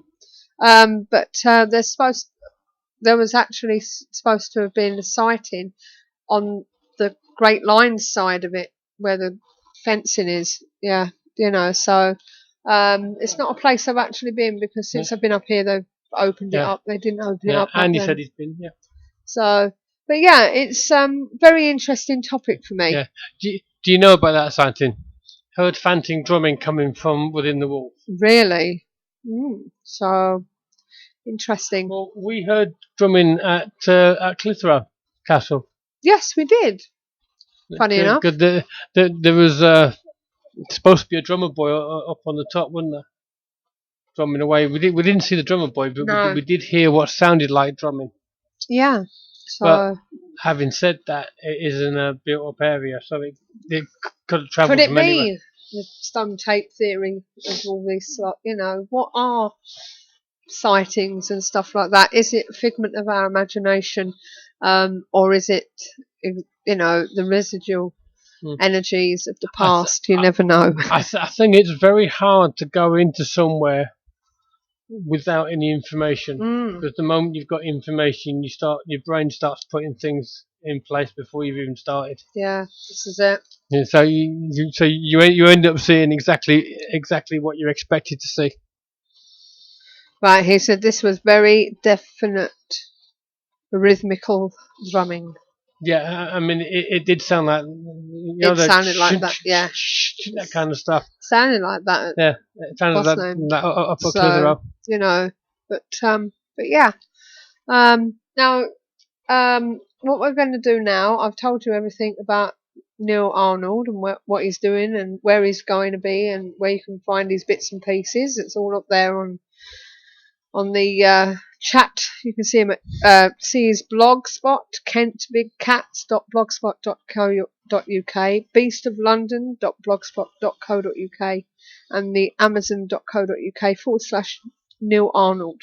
If you just type in Neil Arnold books, I'm sure you'll find a whole list of them, and very interesting they are too. Now, what I'm going to do now, I'm going to go into the paranormal events. You do that. I shall turn my mic off. Yes, and it's just... We've got all the news right here. Don't go away. Fed up of wading through the activities and events that other advertisers include? Find just what you're looking for at paranormaleventsforyou.com, your one-stop paranormal directory. Well, with all the Christmas festivities starting to go on, there's not many advertising on the paranormal events at the moment. I'm just forwarding this somewhere. That's it. And what are there? I want to let you know. Tony Stockwell has got his last event in Dartford, at the Dartford Spiritualist Church, on the 9th of December. And he restarts again on the 20th of Jan. So you can find out more there at tonystockwell.com. And who else have we got? Let's see. There's a Fright Night on December the 14th. That's with darkhauntings.co.uk, and that's at the Watlington House in Reading, Berkshire. So you can find out about them at darkhauntings.co.uk. And we're at Sheffield Town Hall this Saturday, aren't we, Steve? Which will be our first investigation ever there. Which is quite interesting. The only thing I will tell you is, if you do decide to book, you can't take your drinks with you, unfortunately. No, I'm just saying, if anyone decided to book it for themselves, if you are a group, you can't really take your own. You have to take a flask or something. You can't really take a tea urn or anything like that, which is a bit silly, I must admit, but never mind. Okay. And looking around, just to fill in this segment, looking around at a couple of friends of ours, Mysteria have stopped doing paranormal events for the Christmas season, so they're starting back. I think it's on the 17th of Jan. If you want to check out their page at Mysteria Paranormal, I'm sure you'll find quite a few interesting locations to go to. Simply Ghost Nights, Rosie and Stuart. They've got a few up until Christmas. They've got Nottingham Town Hall on the 13th of December. You can join them and Chris Conway at Cusworth Hall in Doncaster on the 14th of December. And on the 21st of December, they're at the Liverpool Orphanage and Hospital. And then that's their last one until January. So, and also a few friends of mine that are working at Dusk Till Dawn events. They've got a few events going up until Christmas. Let me see. We've got the 13th of December. You'll find them at 3 ghost hunts in Mayon Hill. 3 locations, 1 night of ghost hunting. Bolling Hall on 14th of December, and Tutbury Castle on the 21st. And they're also going to the abandoned Newsham Park Hospital and Orphanage in Liverpool on the 27th. Oh, sorry, that one. Ignore that one. That one's sold out. But the previous ones, they have got some savings going on. So if you fancy going to any of them, then you can find out more at dusktilldawnevents.co.uk. Okay. Now this Sheffield Town Hall, I'm going to tell you a bit more about that in a bit. So check out the one-stop paranormal directory for more investigations and events, available now. ParanormalEventsForYou.com also offers banner advertising for only £10 per year. See our website for more details. ParanormalEventsForYou.com, your one-stop paranormal directory. Okay. So that's the events up until the new year. Yes, it's there's not a lot left, is there? No, there's not. People are tying up until until after Christmas now. But we're starting to book for next year. We said we're not going to start until February, are we? No, this is it. We're going to have February off, January off. No, we have found some nice venues. One of which being Saltmarsh Hall. Yeah, that's quite nice, that one. We have a whole wing to ourselves. But this town hall one that we've done, this is another new location for us. I'm going to tell you a bit more about it. I'll just find my details. 2 seconds. Let me see. Where are we? It's a very nice hall, and there's rumours. There's always rumours. I say rumours. That in the basement area, Sometimes the walls are said to ooze Ooze, green stuff. ooze. green ooze. It sounds something like a Ghostbusters, doesn't It it? does, doesn't it? But basically, what it is, apparently, it's been built on an old graveyard or something. Wasn't it? She was saying, Steve.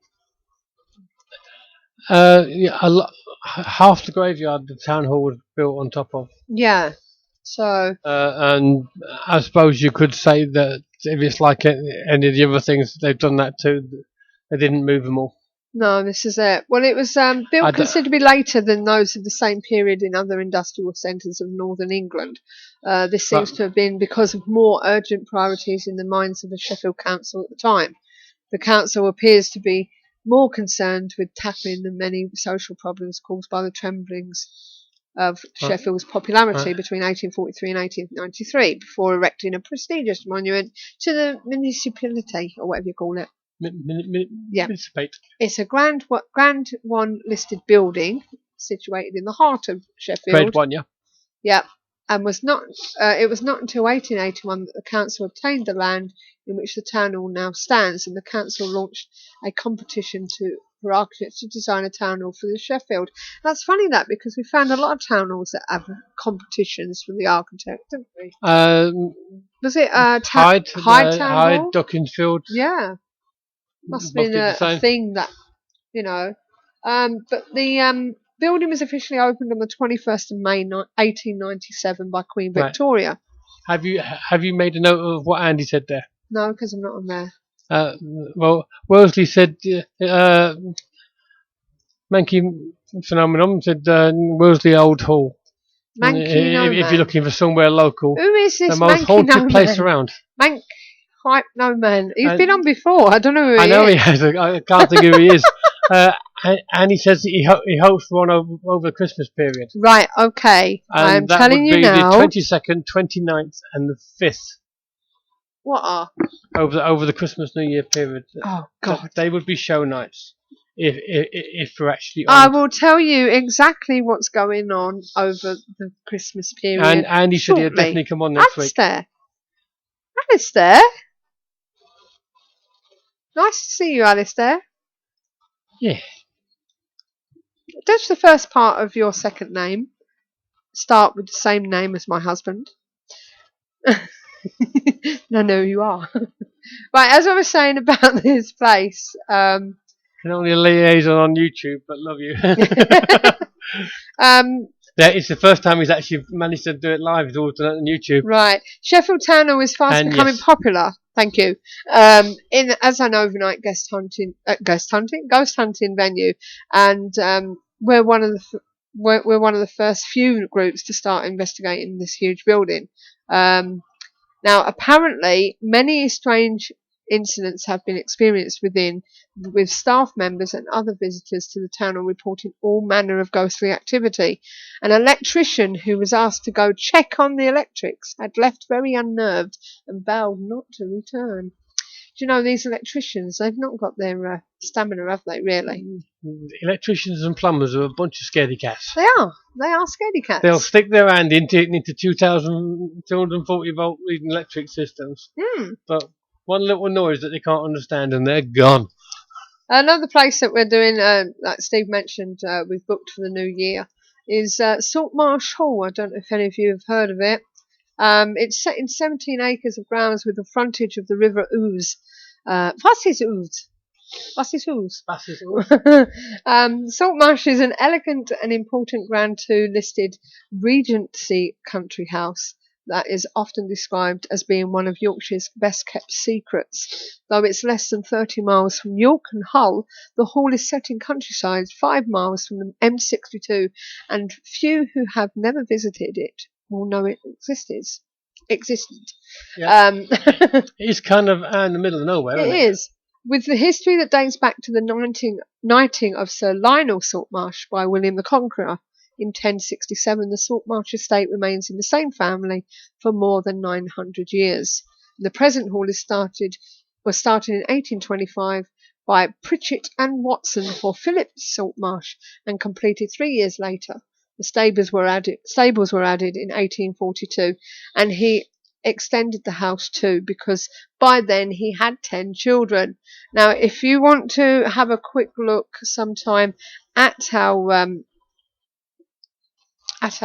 website page there, I have done a little bit of a round the garden sort of thing, showing you some of inside the actual building, so you can have a look for yourself. Amongst the areas that are visited in the north wing of the hall are the network of cellars beneath the abandoned servant quarters. That doesn't seem to have worked there. Why not? It says page not found. Why not found? I don't know. I shall try again. Confused.com. No, Why is it not found? page not found. How come? It's there. Let me try again. Why is it not finding it? I'm confused.com. I just must name the link. Oh, I see, because it's not picking that lot up for some reason. Okay, we'll do it another way. It's being a pain. Yeah, You have the Alistair pH. said we have the pH. What's the pH? The fur? Add the fur. Right, Let's go okay. to the main page. Yeah, just go to the main page You'll find it. and you will find it. Okay. And then just click on Saltmarsh Hall. But apparently, they've had flickering white lady Again. again, Another white lady. seen walking across the lawns, and the shadowy figure that appears within this location hints that something is happening at Saltmarsh Hall. So yeah, interesting. I don't know what others say about Saltmarsh Hall, but we'll have a look, shall we? See what we can find. Let me see. Do we have Saltmarsh Hall here? I'm just having a look. Nope. So let's have a look. Haunted Saltmarsh. See what we can find. But it's not one that a lot of people do, really, is it? I think it's just started coming on the paranormal circuit. Some groups have done it. Yeah, you have to when you get to the page, you have to click on the video. Yeah. Oh God, what happened there? Tried clicking on a certain group, and it ended up going to my health. And he said, "Do you want him on the show next week?" Go on then. Yeah, we'll I'll have you, have you on Andy. the show next week. Yeah, we'll have you, Andy. We'll have you, Andy. No bugger else will. You know I love you, really. Right, well, according to other sites, the phenomena that's meant to be there, they're not telling me. We can talk about the cage and the anguish man. Yes, you can do that. Yes. Find out. Let's see if we can find out exactly what happened to Mr. John Blackman when you regressed him. But there are some new places coming up on the paranormal circuit, isn't there? Yeah, and we've got to go and have a look at a couple ourselves, haven't we? Yes. Got to Yes, we organise have. that.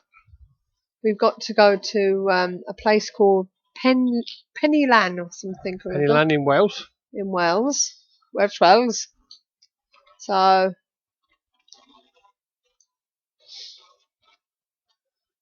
oh God, I'm on Facebook for some reason. It's telling me who's I'm a celebrity.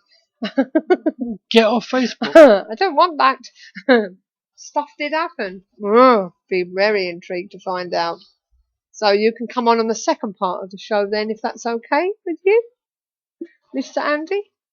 Yeah. Who did we have in the first part of the show? I'm going to tell you now. I'm going to answer his first question. Next week we have Jackie Newcomb. Yep, Jackie. Talking about her angels again. Uh-huh. Okay. She Angel did tell lady. me what she was going to talk about, but I will double check if I can find it. She did tell me what she was going to talk about. Yeah. But while I'm looking, hold on. Oh yeah, loved ones reaching out from the other side in dreams, visions, and other signs. Right. Sounds interesting. Okay, Andy's met Jackie a few times. On the 22nd of December, we have a shaman. A shaman. Shaman lady. That's Barbara Mickle John Free. So, if you're interested. She's going to be talking to us about a shamanic. Shamazing. Sorry. I was going to say, it sounds like something Nicole would say. It's shamazing. Yeah, she's going to talk about her shamanic rituals and Andy's stuff. met her too. Has Name she? dropper. Oh, name dropper. Okay. Then on the 29th of December, we have a lady from America, Karen Vance Hammond. Bet you haven't met her. She's going to talk to us about her book, Secrets in the Shadows. Okay, so that's what she's going to be talking about. And on the 5th of January, which I've got a page here, I can write it in so I don't forget, ready for my new diary. Yeah, go on. We have Amy Vickers back on. Amy Vickers. Yes. Is that the fairy lady? No. Oh No. Oh no, the skull. Yes. Star Child. She contacted me a couple of weeks ago, to be honest with you. And she said, I did an interview with Shadow Seekers about the Star Child skull back in December of last year, and you asked me to get in touch when we had some new developments. Since the last time we spoke, we have crashed a supercomputer trying to process the DNA data we recovered from the skull. Brought on new team members, Dr. Ted Robbins has gotten very vocal in support of our projects, and is even appearing in our new video. And we have a brand spanking new website with loads of new information on everything from progeria to new details on how the skull was found. And she asked if we have an empty slot for her over the next month. She will guarantee a very interesting show. So yes, she's coming back on. So that should be good. Love you guys. How do you get these amazing guests? We ask them. At the end of the day, all they can do is say no, go away in small jerky movements. But at the moment, thankfully, touch wood, nobody's said no yet, and we've got to start filling in 2014. And despite that, it's very interesting talking to these people. A lot of people have books and that coming out, so it helps. It does help. We try and help them to tell us about their book. Brenda Gold said, is she the Aussie? No, she's not the Aussie. No, not the Aussie. She's going to be contacting us from England. So, but basically, she works with Lloyd Pye on the Star Child. But what I will tell you is most of the people we have on. Yeah, I think Shabba gave her a bit of stick last time. Yeah, I think so. But he wasn't listening, really, was he? No, most of the people we have on our show, we try and bring you certain interest that covers everything. But the thing is, it will get harder because we'll run out of things to talk about. Hopefully we won't, but we need to try and find more people. We also need to try and find people that aren't in the public eye doing stuff like that. We want normal people, for want of a better word, to come on and talk about their interests, why they're doing this. We want groups and stuff. Yeah, we want groups to come on and tell us about themselves, what they do and what they don't do, what experiences they've had, what information they've found, and stuff like that, and share their experiences.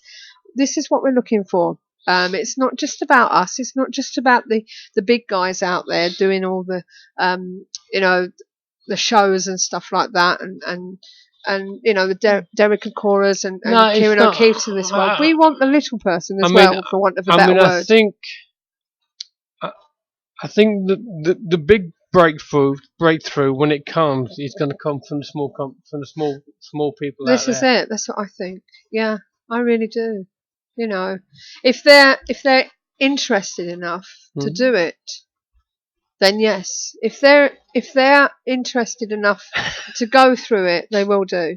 You can always have me as standby. I can talk crap. Well, we'll also be having Andy coming back on. I can't remember what he was going to talk about. He was going to talk about something. I can't remember what it was. Well, not counting what he's already talked about. Not talking about the cage. No, something else he was going to come on and mention. He did mention something else, didn't he? You see what I mean? This is what the sort of thing we want. If you're into Reiki, just give us all the crap. We'll sift through it, don't we? But seriously, if you're into Reiki and stuff like that, are you getting Mr. Tate on? Who's Mr. Tate? Who's Mr. Tate? I don't know. I've got Enlighten to us. contact Uri Geller and see whether I can get him on. He has said to me he will do a show, but he has got a busy schedule, so maybe if I can grab him the week. About Jack the Ripper. Oh, right, that was it, yeah. I can talk about hypnosis. Yep, there's 2 things you can do. Hmm. So, but... you can come in here and oh, regress David me. Tate! Yeah, you can come in here and regress me. I don't mind. Yeah, there's an idea. Why don't you come up for past life regression and do it here on the show live? One weekend when you're off school. Got a spare bedroom. I'm a hypnotist. Are you really? So, well, that'd be good. Maybe you can hypnotise somebody live on air. Are you? It says Manch. Are you in Manchester, Alistair? So, you can come to our little humble abode. Mac Hypno Man. Oh, I see. Is it Mank Hypno Man? Or Mank? Oh, you are in Manchester. Yes. Perhaps you'll stop me from biting my bloody nails. So, but that was weird. No hypnotist could ever do that. I'd love to be able to stop biting my nails. I really would. So, well, you know where we are, Alistair, if you want to pop in and do a bit of hypno, whatever you call it. Are you, I used to be, also fully trained psychic? Yes, you can do. Right, okay. So we can have a hypnotist on the show. Just let us know. We've got plenty of room. Marmite on your fingers, says Winter Ghost. No, I don't like Marmite, and you know I don't. That's not good, because I'll be sucking her fingers. Because I do like Marmite. But yeah, that's what we want, you see. We want people on the show. You know, talking about hypnotherapy, past life regression. Hypnotherapy, past life regression. We want groups coming on talking about themselves. Late arrivals from Minnesota. Hello, Doc. Where you been? How are you, Doc? Hi. I did say earlier, because I saw a post that he got his computer back up and running. So when are you going to be on the show tonight? All right.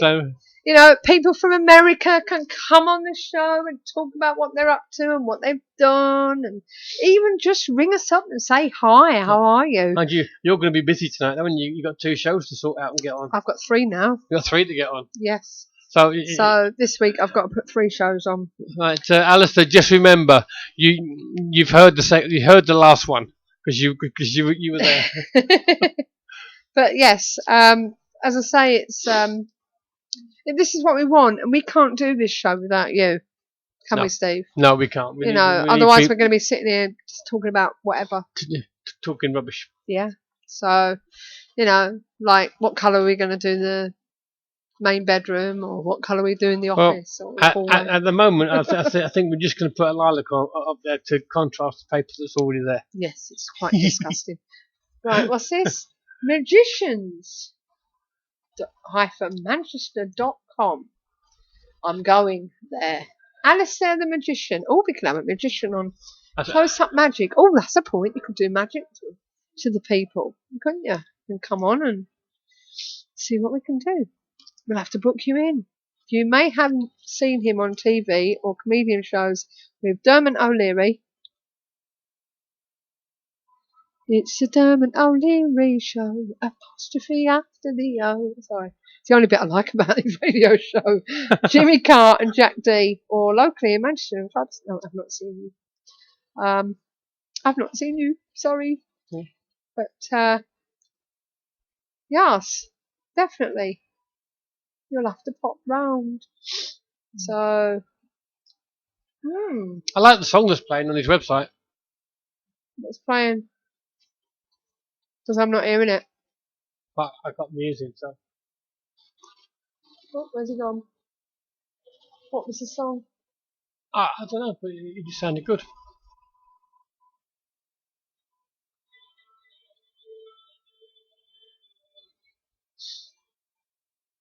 Available for weddings, parties, clubs, and it went. Let me try that again. Yeah. Weddings, parties, clubs, restaurants, and anywhere. Yeah. Alice is going to Facebook you. That was it. And Andy, we'll have to sort out when for you to come up as well. So, In it. But this is what we need. And we need Americans on. Yes. So, if you're American, Yeah, because they have they tend to They have have a different they tend to have a perspective. different take on what Yeah. we do. this is it. Well, they tend not to do public invest, do they? No. So, so we really need. Yes, we do. Most of you don't, not the people we've spoken to. Not as much as we do. But then again, he's probably been influenced by Anita. Yeah. Mm. Well, they do. I know they do a few, but not Yeah. to the extent that we do. Yeah. Do more team ones. Some of the Americans we've spoken to don't do it, do they? No. So. No, But some- it's like a one-off with some American Yeah, group. it's a one-off thing or a special. Which is, to be honest, I'd like to be that way ourselves, Mm. because you can get more scientific, Yeah. even though you're still working with spirit, but you can isolate where people are, Yes. and you can work it all out. Well, this So is it. when things happen, and you can sit behind a monitor and go, right, you two go there, because something's happening and whatever. You know what I mean? Yeah. So it works well. Yeah, he's right though. It does come down to the cost. You know what I mean? Because It is- we need the members is- to come on to help pay for the cost. It's true. It's the only reason we do public ones. Yeah. At the end of the day, But because as I say, we're non-profit, so I it mean, goes it's, straight to the event. I mean, we've said this many times. You can be lucky enough to get stuff for £150, £200, anything up to £1,500 and more, depending on where you want to go. And he says, this could be interesting. We could have a real debate, as I hate to see hypnosis abused on a stage. Happy to discuss it. Ah, I Why not? see. What do you say about that, Alistair? We could have a debate about that. He likes controversy, does our Andy, doesn't he? he does. We don't get much controversy. We had it a couple of times, didn't we? But there is a difference between hypnosis as a therapy Yeah, and as a stage act. It's stage act, two yeah. completely different types Mm. of although the basics is probably the same. I don't think I can be hypnotised because I've looked at it on TV. No, truthfully, I'll be honest with you, right? There is a big difference. They all First say that. comes the laughter, then the understanding. You're a rabbit. No, seriously, I'll be honest with you. I don't believe I can be hypnotised because I've watched them on TV and they go, yes, blah, blah, blah, sleep, sleep, sleep. They've got to do something before the show to get them in the mode to go sleep, sleep, sleep. They've got to have gone to them behind the stage or whatever and pulled them out beforehand to put them in that thing so they can go sleep. Not just talk to them and then go sleep. But the likes of Paul McKenna and Darren Brown, it's a lot of NLP. It's programming before you even get there. Yeah. From the way they're talking Well, this is to what you. I'm saying. You see them, they pull them out the stage. Oh, we're going to have you, blah, blah, blah. But they've got to have pulled them out beforehand and said, do you mind, blah, blah, blah. Yeah.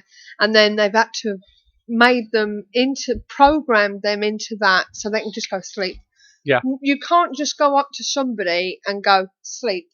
If No. you could, I'd be great for that because then I can get to sleep at night. Yeah. And he said, that's very true, very much so. And he said, only the mentally subnormal cannot be hypnotized. So in other words, unless you're mentally subnormal, you can be hypnotized. Mm. If I can be hypnotised, then I This don't is- want to act like a chicken or anything like that. It's got to be serious. This is one of the reasons why I dislike stage Okay. hypnosis. It's abusing a real psychological state. Some people you can. Some people you can what? Just go up to them and go click. Just listen to your local MP and they will put you to sleep. Sleep for a few seconds. They've done that more than once. Yes, you can. It's just what you think is hypnosis. So you're telling me, Andy, that you can go up to somebody, go sleep, gone, and that's it. Is that what you're saying? Truthfully, without having to program them beforehand.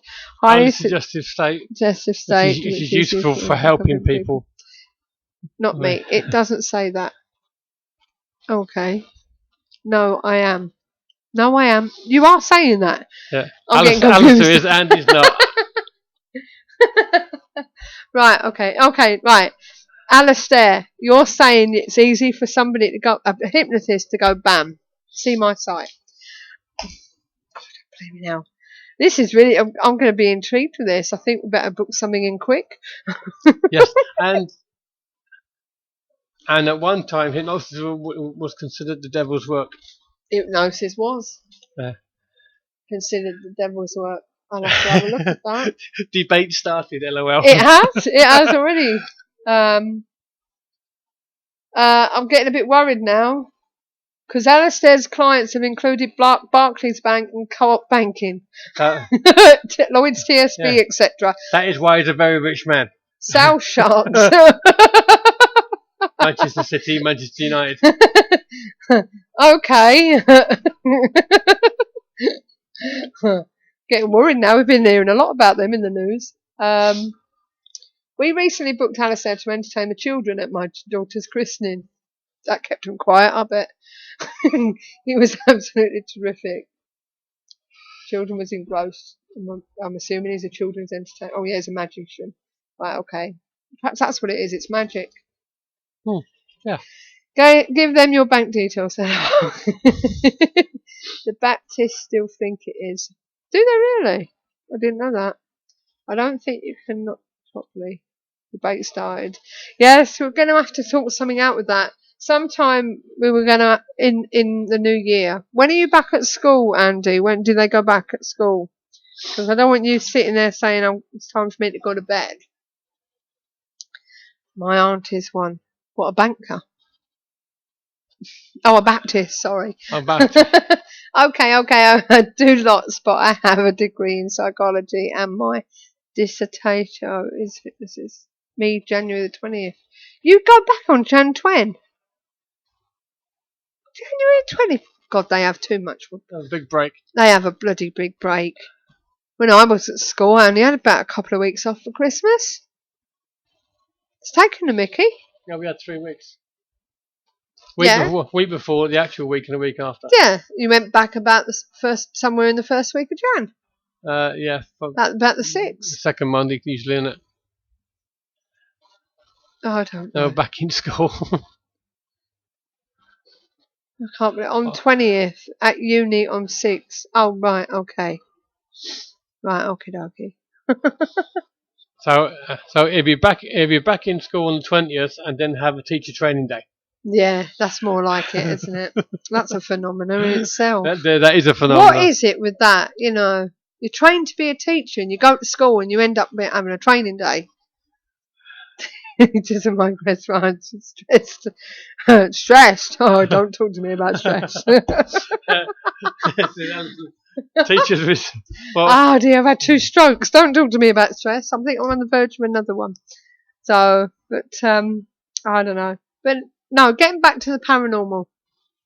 I'm glad there's a lot of groups that are actually doing events up until Christmas. Mostly the companies, though, isn't it? Yeah, it is mostly.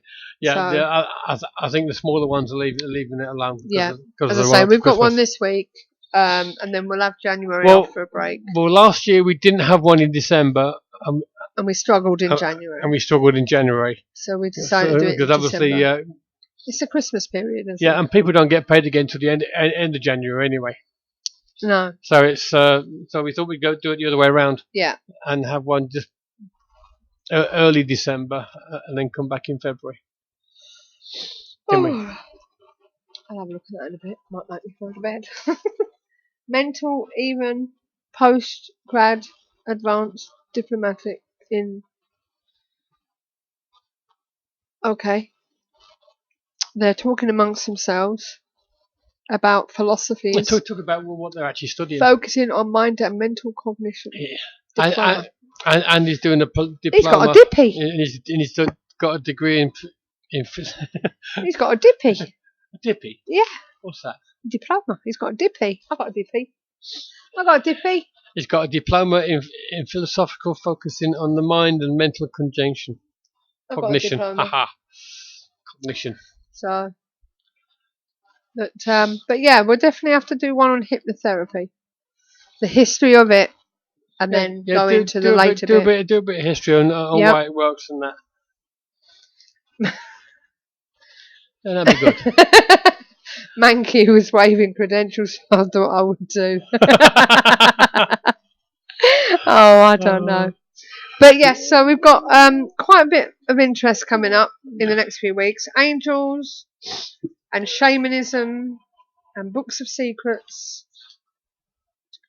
And somewhere in that credentials even, Andy talking about the cage. Yeah, because Andy's going to fill us in on the cage.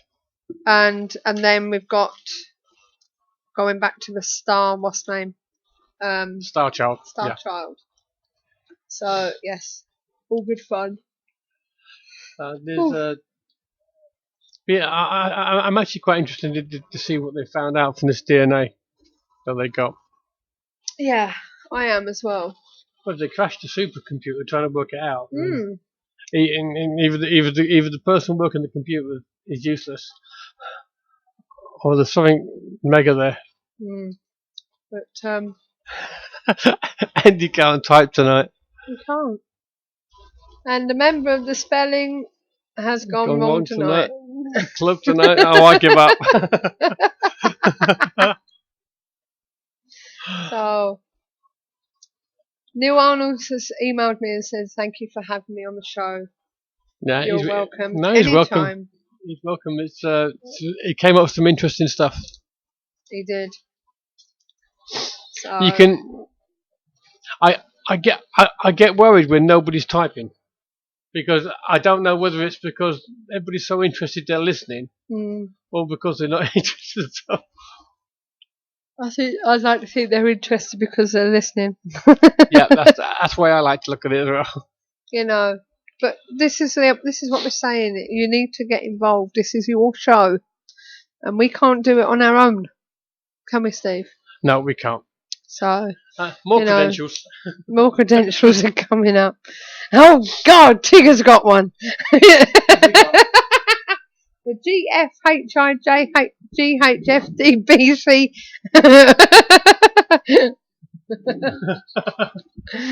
Birkbeck. The Bonhons University of London. I don't know. First. Oh dear.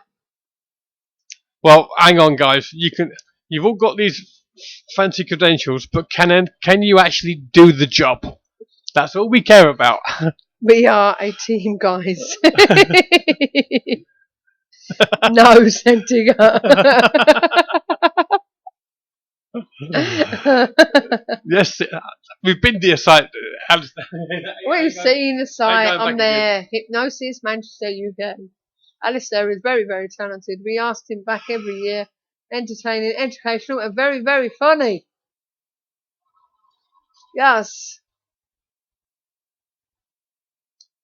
See, I've been there. I'll even paste it for you. You're going to paste it, eh? Yeah, I'm going to say it. There you go. So, let's see what he looks like now. John's got a Paxo degree. Does he? John, get stuffed. Well, all I can say is I finally know what Alistair looks like. So, oh, we haven't done our adverts, have we? No, I should be doing that soon. Ghost stores. Yeah, I missed that one. The Paranormal Intelligence Gathering Services Ghost Store is a one-stop shop for all of your ghost hunting gadgetry needs. Run by ghost hunters for ghost hunters, the shop is filled with all of the latest in investigation equipment, shipped in from all around the world, from high-quality digital dictaphones to EMF pumps, infrared illuminators to laser grid pens, CCTV equipment to data loggers. All of our equipment has already been imported, so you can buy it safe in the knowledge that there will be no hidden costs. And with our postage promise, you'll never pay more than the actual postage price. So visit www.the-pigs.co.uk/ghost store. And the words of my sister, is your car touched? Oink. I am a commoner. City and Guilds, that's something I've not heard for ages. Oh, Jesus. Right, time my- to meet. I my- will inbox you, love. My granddad involved. had City and Guilds. I'm also having a duckling award for 10 metres. I've just looked at your picture on Facebook, Alistair, and you look quite familiar, actually. I don't know why. Have you ever been on an investigation?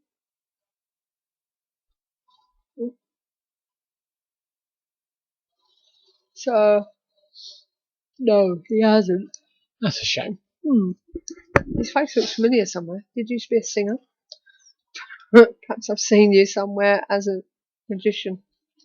Don't know. But,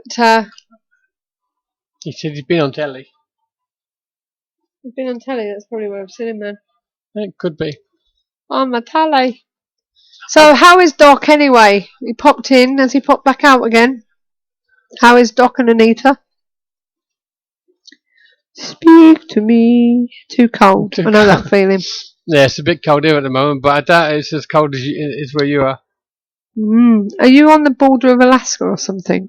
No, he's up near the Canadian border, not Alaska. Oh, right, yeah. It was minus 28. Oh, my God. I moan when it's nearly bloody 4 degrees. Get one of the guys to hypnotise you, and then you'll think it's a bit warmer. It's a Bermuda. But today it's warmer. It's minus 3. Oh, my God. Couldn't cope with that.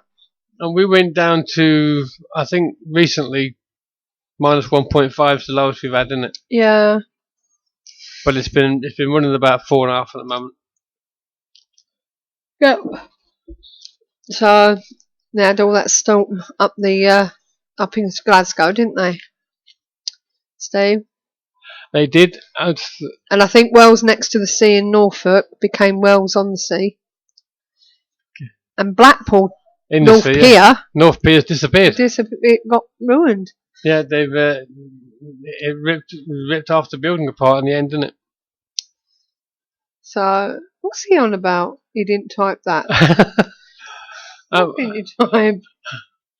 And Need Ego got one of them too. He said I didn't type that. Why we are doing good. It's been slow on the investigation side due to holidays. If you didn't type that, who did? Yeah, who else you got in your house typing for you? Who else is Andy707 on the chat room? Not me. Perhaps he's schizophrenic. It was his other self. It was his other self. Or one of the guinea pigs. Yes. One of his guinea pigs. Could be the guinea pig. So, well, I suppose it's time for us to say good night and God bless. It's time to say cheerio. This is where it's at. You can find us next week. He's saying seriously, he didn't type it. So I wonder who's there then. Let's just have a look. Let's see who's on at the moment. You can count them, Yeah. Steve. Do we have two Andy 707s then? Right, Susie 73. Are you still with us? Speak now or forever hold your peace.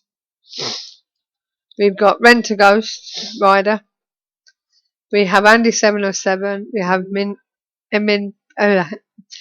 have Doc. We have Tigger. We have me and thee. So who's the 7th person? We have Alistair. He's the 7th person. Yeah, obviously, there can't be somebody else signed in as Andy 707 because it won't let you. No, that's true. That is true. Good night, love. You both. Great to be a part tonight. Good night. And, Good night, Alistair. We'll see you next time. See you soon. And until then, all we can say is keep the paranormal friendly. Good night and God bless. Night, everyone. To see in the night, to measure the spike, to see how cold it's been. I buy my kit so I won't forget the ghosties that I have seen.